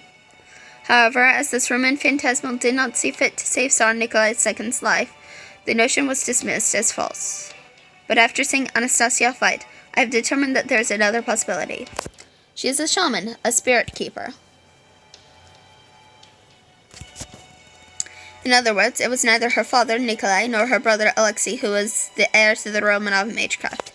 It was indeed Anastasia herself. So she's the heir to an imperial family who's been ruling over a land of ice and snow for more than 300 years, huh? Ain't quite as bad as Ivan the Terrible, but still pretty goddamn intimidating.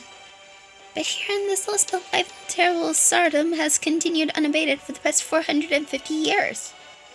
A lot of differences twixt Yaga history and ours. Humans seem more than might frail in comparison, but we got all manner of knowledge and wisdom over the years that let us take down even our toughest enemies. So running a place like this for 300 years is damned impressive, no two ways about it. Unfortunately, while I have learned a great deal about the threat she poses, I'm afraid I have nothing to offer in the way of a strategy against her. I see. Well, times like that, the simpler the better. I say we hit her hard and fast. Bushwhacker! Not much you can't kill if you keep on plugging it at it till it stops moving.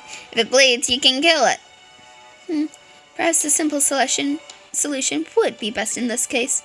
For the moment, I suggest we try Billy's plan of action, such as it is, when we next see her. What about summoning a new servant to serve as a shield? Naturally, their one job would be to keep me nice and safe.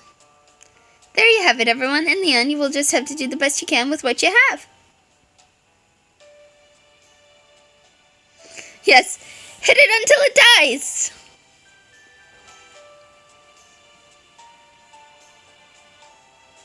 Good morning, Master. Morning, Mash. You heard the lady.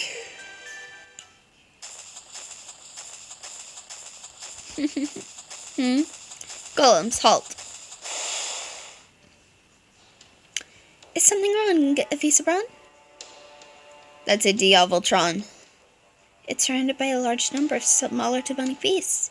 You could go around them. This is still an unproven hypothesis, but yes.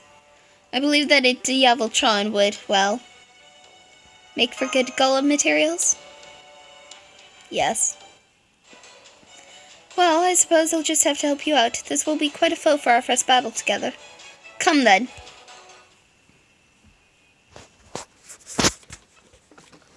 Diavoltrons.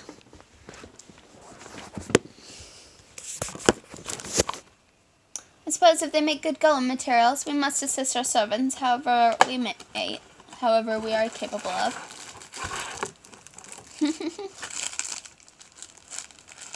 Is that not fair?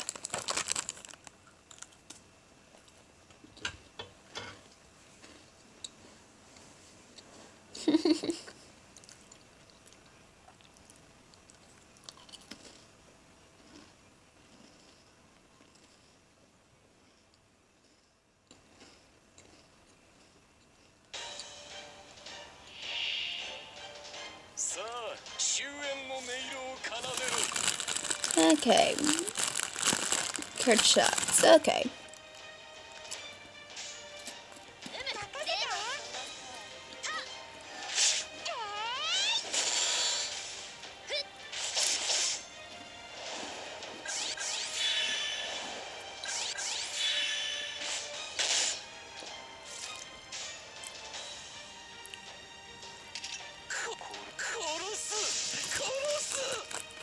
Let's see this.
I do need to keep Ilya alive, though.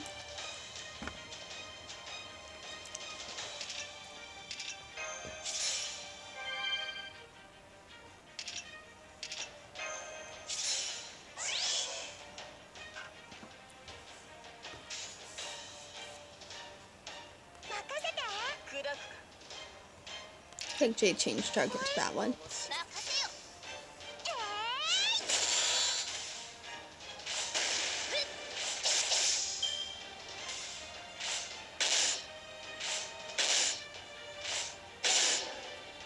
Well, that was lucky.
Well done, Ilya.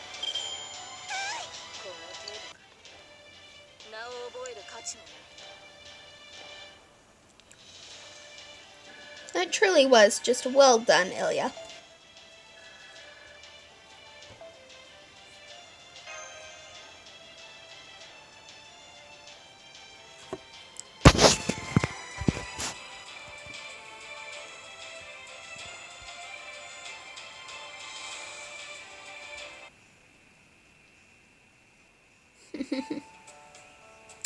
How was I to command, Master?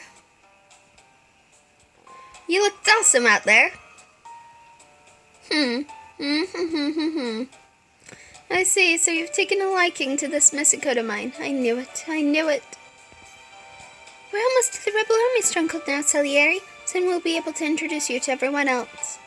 Wait a moment. If you lot are on the side of proper human history, I don't suppose you have a piano at the stronghold, do you? No, I'm afraid not. I see. Well then, I shall just have to make my own musical instrument when I have a spare moment. Just speaking for myself, but I think I'd rather you find the time to actually fight first. Most reasonable request, but I know the truth. Admit it, Visabrand, you prefer making golems over fighting, don't you? That is true. Even so, I must put combat first. I would never while away my time fiddling with instruments. Nor would I. I'm a servant first and a musician second. Naturally, I too would put combat first. You two certainly do enjoy your hobbies. You're one to talk. Well, that's strange. Here I was under the impression that I was fully devoting myself to helping Master restore humanity. They said it because you act like your hobbies are the only thing you care about. I see, so that's how I come across, is it? Anyone who likes to spend their time making things come across as slacker... Anyone who likes to spend their time making things comes across as a slacker hobbyist. I swear, they're all a bunch of useless good-for-nothings. You're one to... One to what? Another word and you'll need to make a DC 19 spell to survive. Oh boy.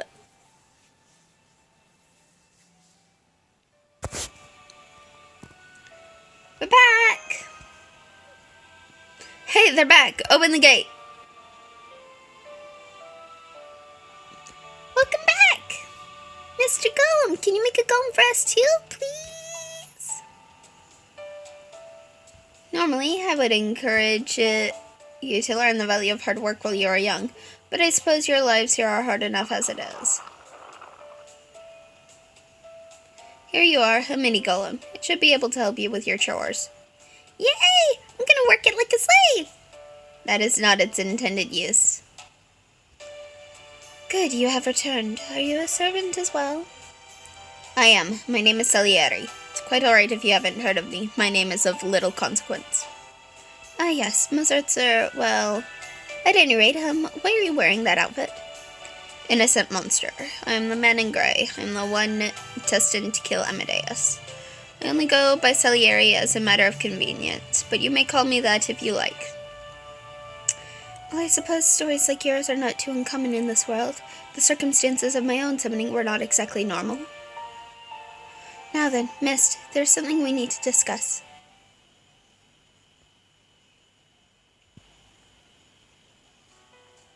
Remember the ore you once asked us about? The one that can be used to engrave magecraft spells?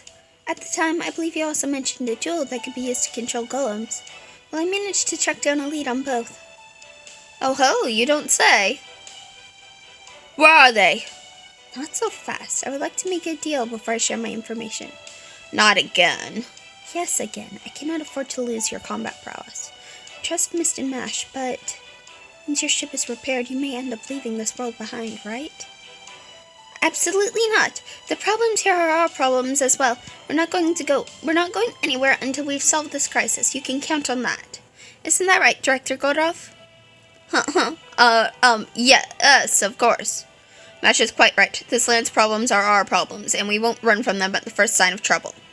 That said, we grown-ups do have extenuating circumstances to deal with, and they won't wait around forever, so... What are you trying to say? I'm, trying to say that, well, we can't say anything for sure until we see what's actually going to happen. Are you gutless or something? Don't you talk about my belly, and no, I don't have any guts. I'm not like Holmes. I can't talk my enemies into giving themselves up. When the going gets tough, Gordov gets going in the other direction. My condolences that you're forced to deal with this man as your superior. Now, can I ask for your assistance in exchange for my information? Alright, what sort of deal did you have in mind?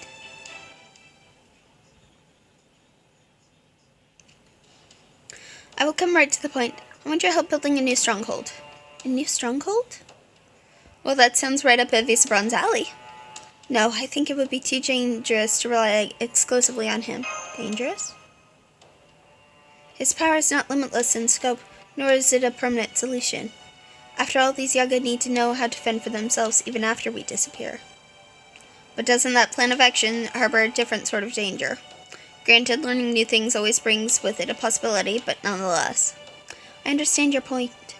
And yes, it is certainly possible that they could misuse this knowledge and power for their own ends. But even so, I believe it is a good thing for them to learn how to survive. Why should it make a difference? It's their choice whether they spend their lives working honestly or decide to turn to banditry. It's no concern of yours what they do after you're gone.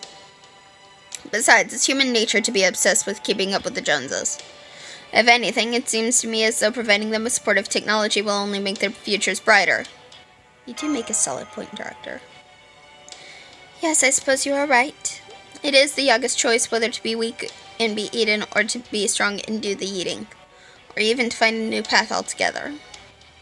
By the way, may I ask if you have a particular location in mind for this new stronghold? I do. There's a ravine right at the midpoint between here and the capital. It is protected by a large forest inhabited by vicious demonic beasts, which would make it difficult for the Operniki from the capital to attack it. Whereas there are no mountains between here and the ravine to block our path. I see.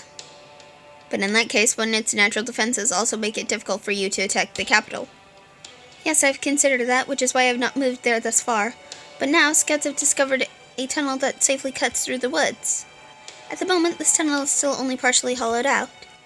But once it is complete, we could reach Yagamasko in a single day. It would let us attack it with the element of surprise. What's more, this tunnel is an excellent place to find the sort of ore you seek. So you want us to help you build this new stronghold and to finish digging this tunnel, right? I've already put together a team of my own, Yaga. We'll set out once you are all ready. Very well.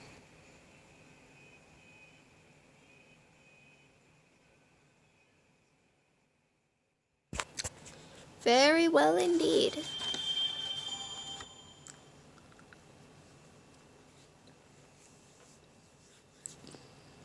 More quartz.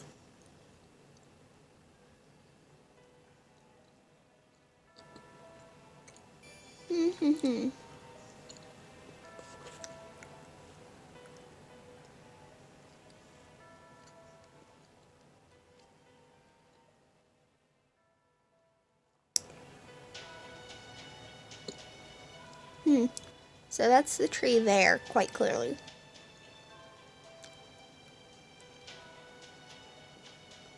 Okay.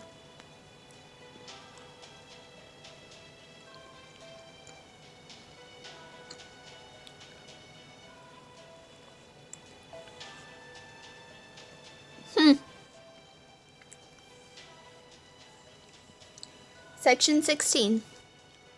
Deforestation, mining, and construction.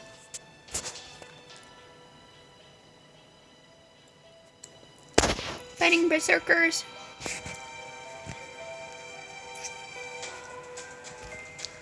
So let us bring a berserker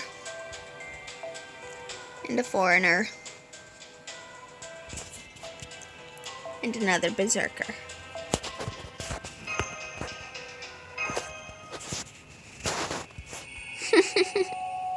Yeah?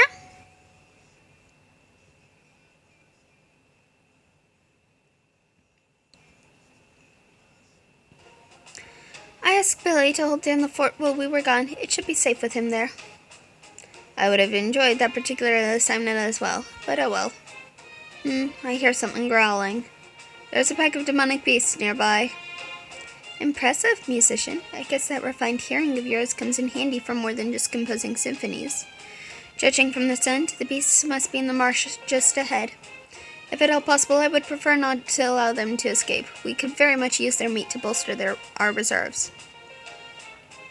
It's your cue, Visabron. Understood. I'll have some golems surround them. Good. Then let the hunt begin.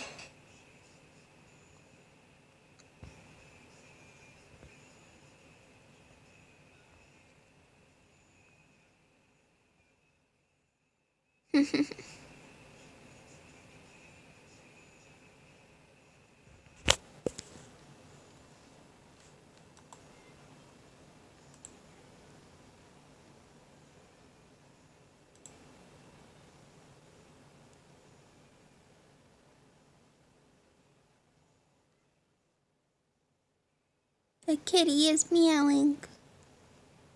I wonder what she wishes.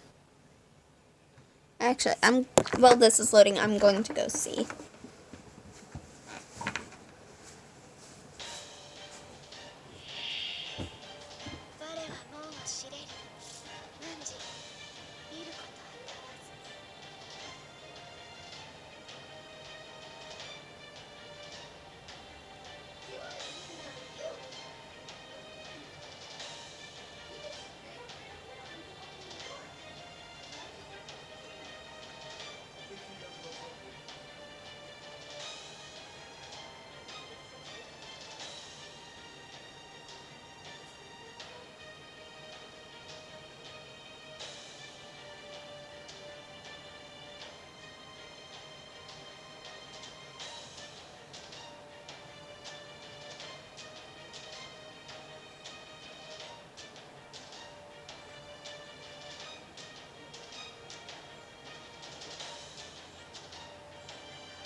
stealing the floof, yes. The kitty who was meowing is now here with me. I'm sorry for pinning your tail, baby. Do you want to say hi to them? Or are you just going to try to squirm out of my arms? You are a silly girl. You are a sweet girl. Eee. You squirm. Oh! She went jump. Luke went jump, huh? Yes. Okay. Battle. Battle, battle, battle.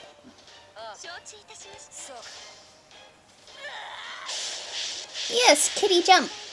And Claus got stuck on chair. And yeah.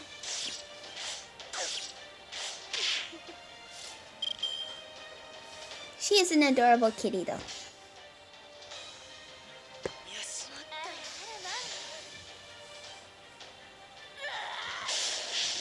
She jumped out of my arms.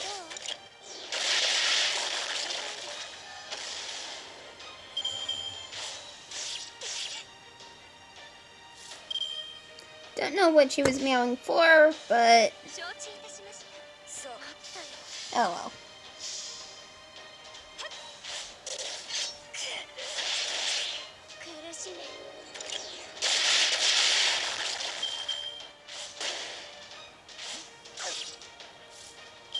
Some things just remain a mystery.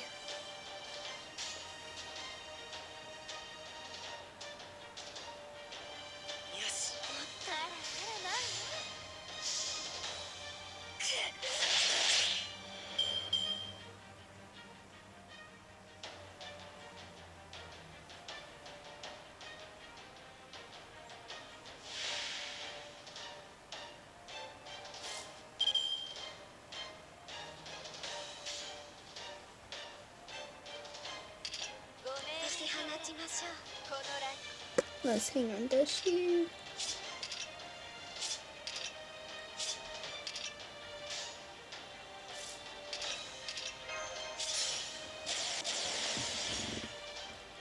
Probably could have and should have popped that sooner.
Well done, Raiko. Well done indeed.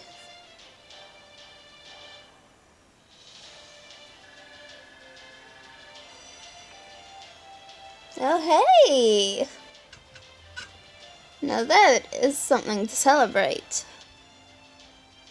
Bond 10 for Altaria. Artoria. There. Tongue. Work. Mind. Work.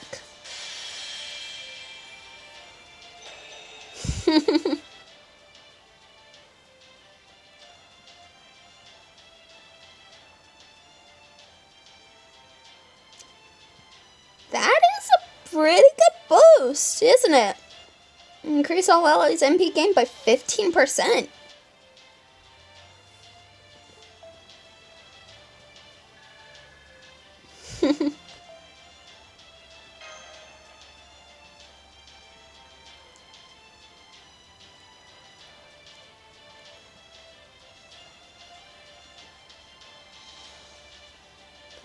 I've been pushing and pushing for Artoria there to get to Bond 10.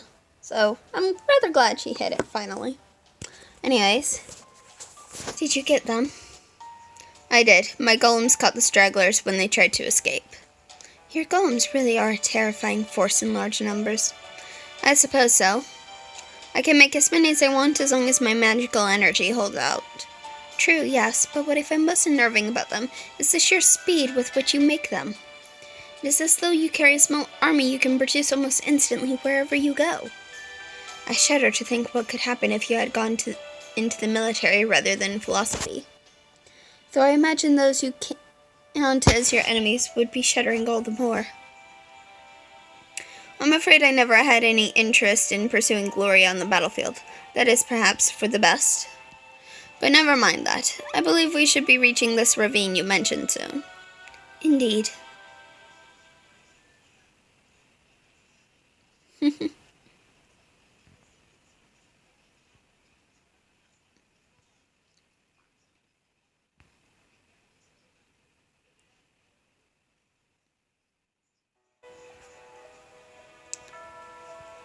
Ooh, a mystery class.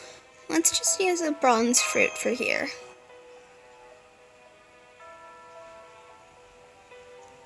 This quest, the battle you fight, will depend on the choices you make during the scenario. In addition, you'll form your party immediately before the battle begins. Would you like to start the quest? Sure.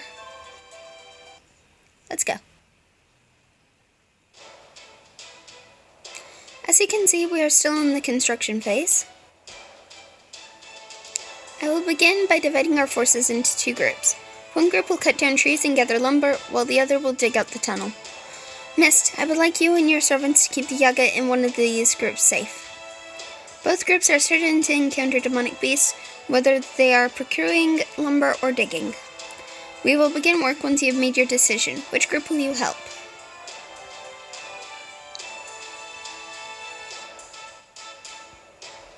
We'll help with the tunnel excavation. Understood. Then Salieri and I will take the forest. That leaves the tunnel for me, Master. We must head for the cave in the mountain range outside the forest. Let's take the golems so that we can get there as quickly as possible. Come, there's not a moment to waste. You're really fired up about this, aren't you? Is that how I seem to you? If so, then I suppose I must be a bit more excited than I thought at the prospect of creating new golems. There are bound to be crystals in the area that should make excellent cores as well. All the more reason for us to hurry to the cave at once. Let's do this! Oh, wait, slow down! Come on, Master! We need to go after him before he gets lost!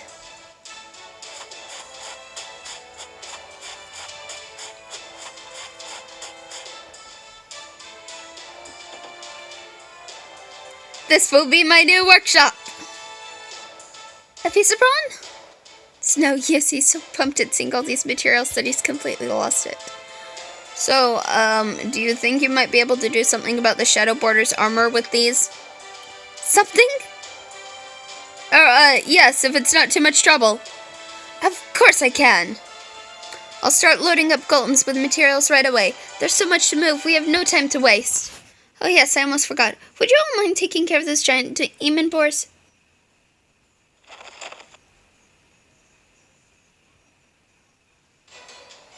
Why didn't you mention them sooner? Come on, Episabron, we need your help too. Oh, all right. I've never heard him so petulant before, Senpai. Very well, let's hurry up and get this over with. Then I can get back to making new golems and maybe use them to excavate the tunnel if time permits. The tunnel's the main reason we're here, Mr. Mask. Here come the demon boars. Episabron, please hurry and summon some combat golems. Oh my gosh, Episabron. Oh, we're fighting mysteries, servants. So, just Zerkers is the best thing to bring in here. Hijikata or X. Hijikata or X. Hijikata or X.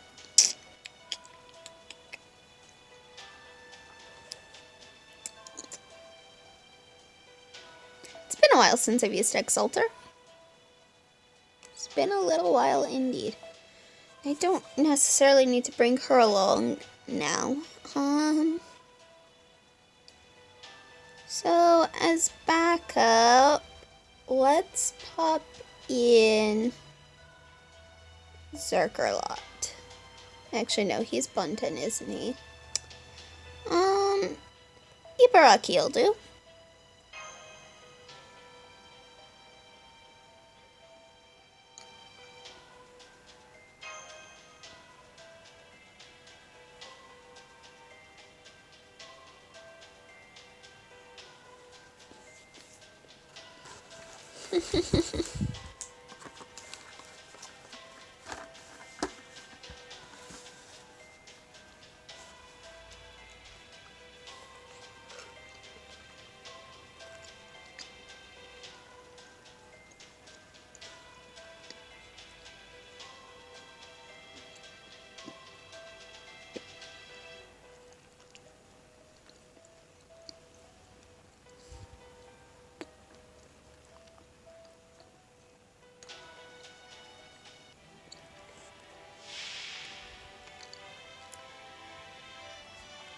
Ah.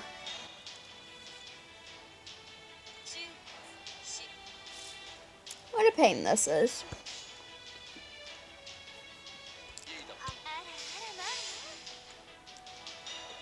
削り取れ。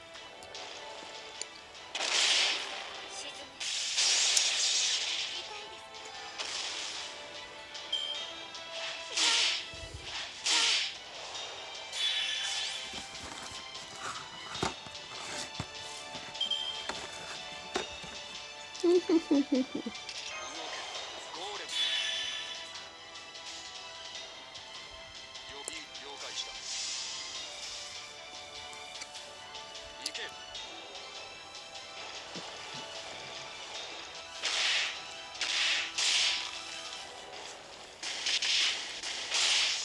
石の巨人よ、暴力を前へ。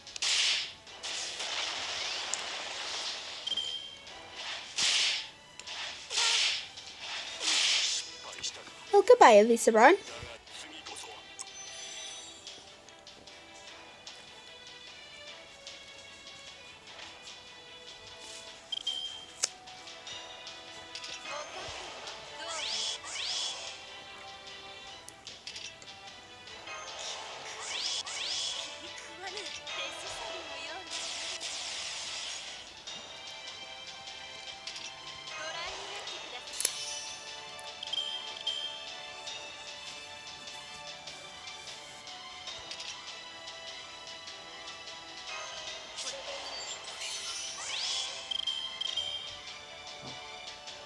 That works.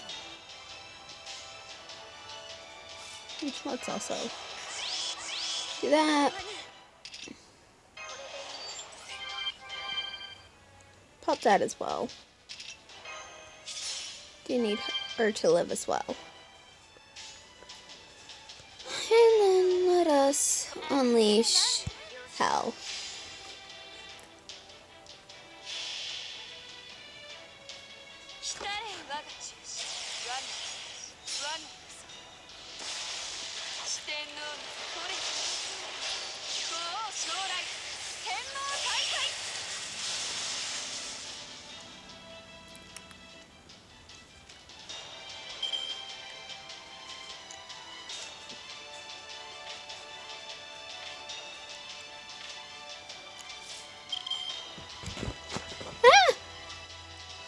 Blake.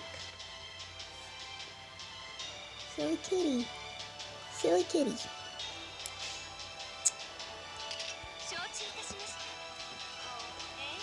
You are a silly kitty. What you doing? You gonna come nuzzle? You are not going after those, no.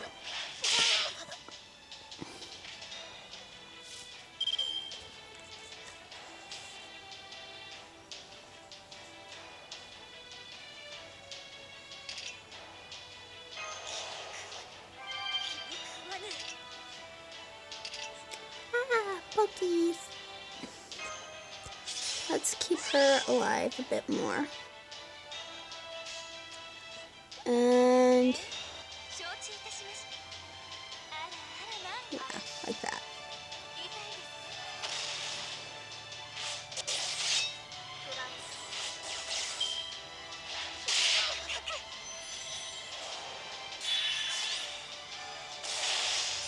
mean she couldn't stay alive. Oh well.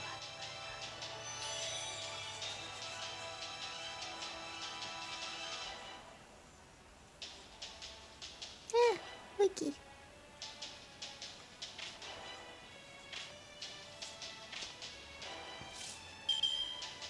Okay. We're nearly through them anyway, so.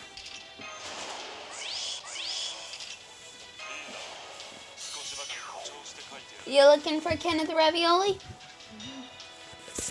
I'll be right there.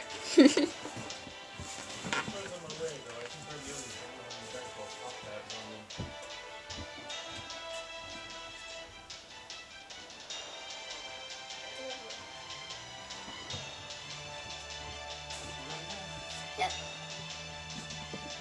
Add it up.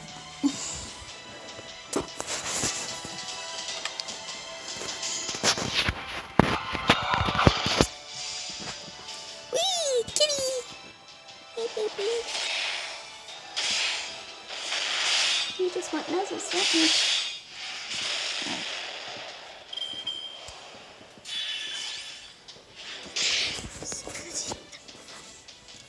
Goodbye, Ibaraki.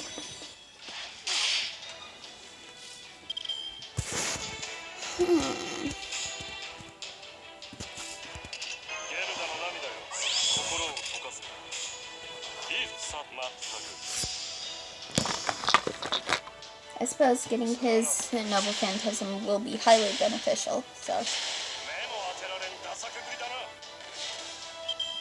If he survives this round of attacks, which he won't. Well, it means I will get the full use out of Heracles' skills, which is good. Hey, kitty. Let's go ahead and grab his arts card.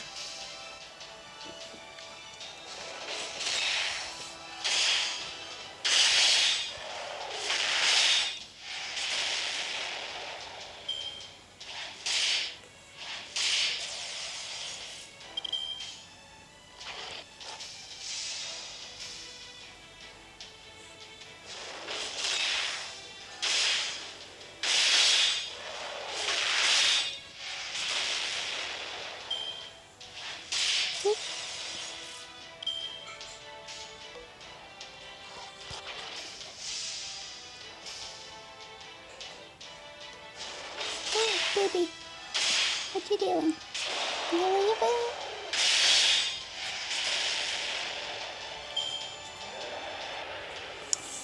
Well done, Heracles.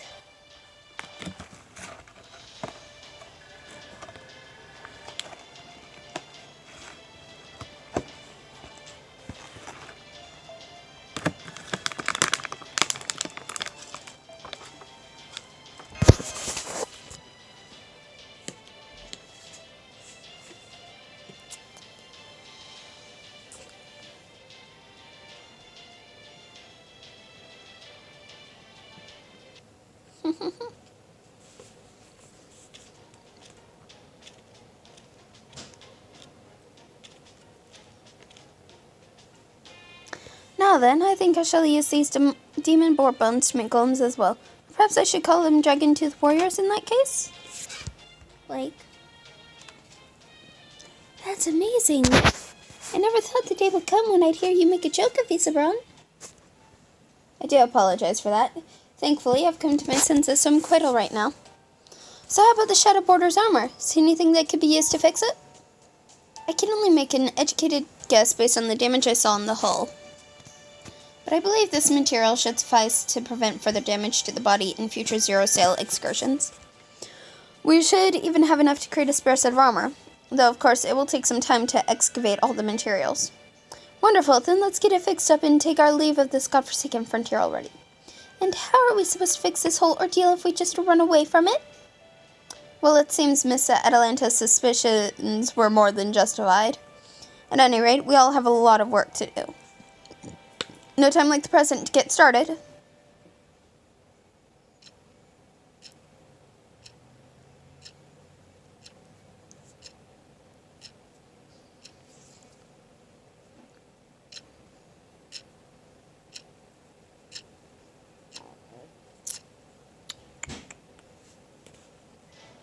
Good. Both our new stronghold and the tunnel are complete. We still have some leftover material lying about, but we can't leave it be. We'll only be staying at the stronghold for a short while. We have camouflaged the other end of the tunnel. Our advance to the capital should begin in about 3 days.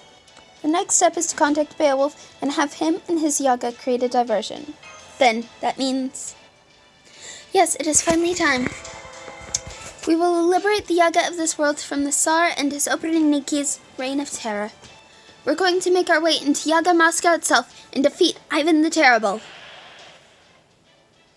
Are you sure about this, boss? Do you really think we can do it? Honestly, I do not know. The vast numbers of Operniki have prevented us from so much as catching a glimpse of the Tsar. But we do know that he's in the capital, and that we have no hope of winning a battle of attrition. If we are to win, we must act immediately, while we are strong and have a powerful ally. We cannot afford to wait any longer. If you want to survive, now is the time to fight. If you want your descendants to know peace and prosperity, then you must act now to defeat Ivan the Terrible. This will be the most important battle of your lives. If you wish to know peace and freedom, then fight. Fight with all the strength you possess. Now is the time to wipe the slate clean and change the course of history for the first time in 450 years. Well, I guess this is really it. The die is cast. We cannot turn back now. Although I hope that did not sound too much like Caesar. Alright, we're going to take our leave for the moment to prepare the Shadow Border's armor. Understood. Just remember, we need your help now more than ever if we're going to overthrow the capital. So whatever you do, you'd better not run off on us. If you do, I will hunt you down, even if I have to search all of Russia to do it. Don't worry, we're not going anywhere. Very well then, I trust you. You have proven yourself to be an honest woman. If you say that you will not run away, then I believe you. Very well, I will meet you back here at the stronghold. Alright, Shan-Chan, it's time to hit the trail. You heard. You head straight back to Salieri when you come back, alright? You got a scent, don't you? Shan-Chan. So I will be holding down the fort this time, Well, I suppose I have no choice. There's no piano to be found in the Shadow Border, correct? Then I have no interest in it whatsoever. I ain't particularly interested either. What do you reckon Da Vinci wanted me to come along anyways? Ah, well, ain't no sense worrying over it. Go on, Shan-Chan, get! So you given any consideration to what y'all will do if Beowulf crawfishes on his offer to help? Not at all. I trust him and his combat prowess as much as I do Miss. I am certain he will not hesitate to help us. Alright, I will be waiting.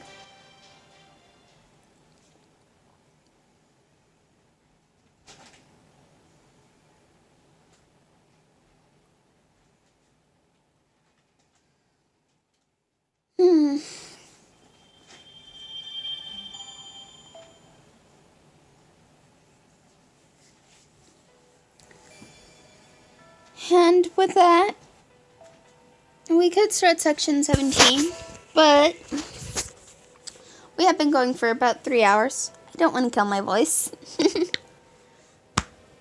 So, thank you all for coming out to watch the stream. Thank you for being here. Thank you for chatting with me. I hope you all have a wonderful day. If there's anything you guys want to see me do on stream or work towards while I'm not streaming, drop it to me in the suggestion box down below or shoot it to me in a tweet and I will do my best to make it happen.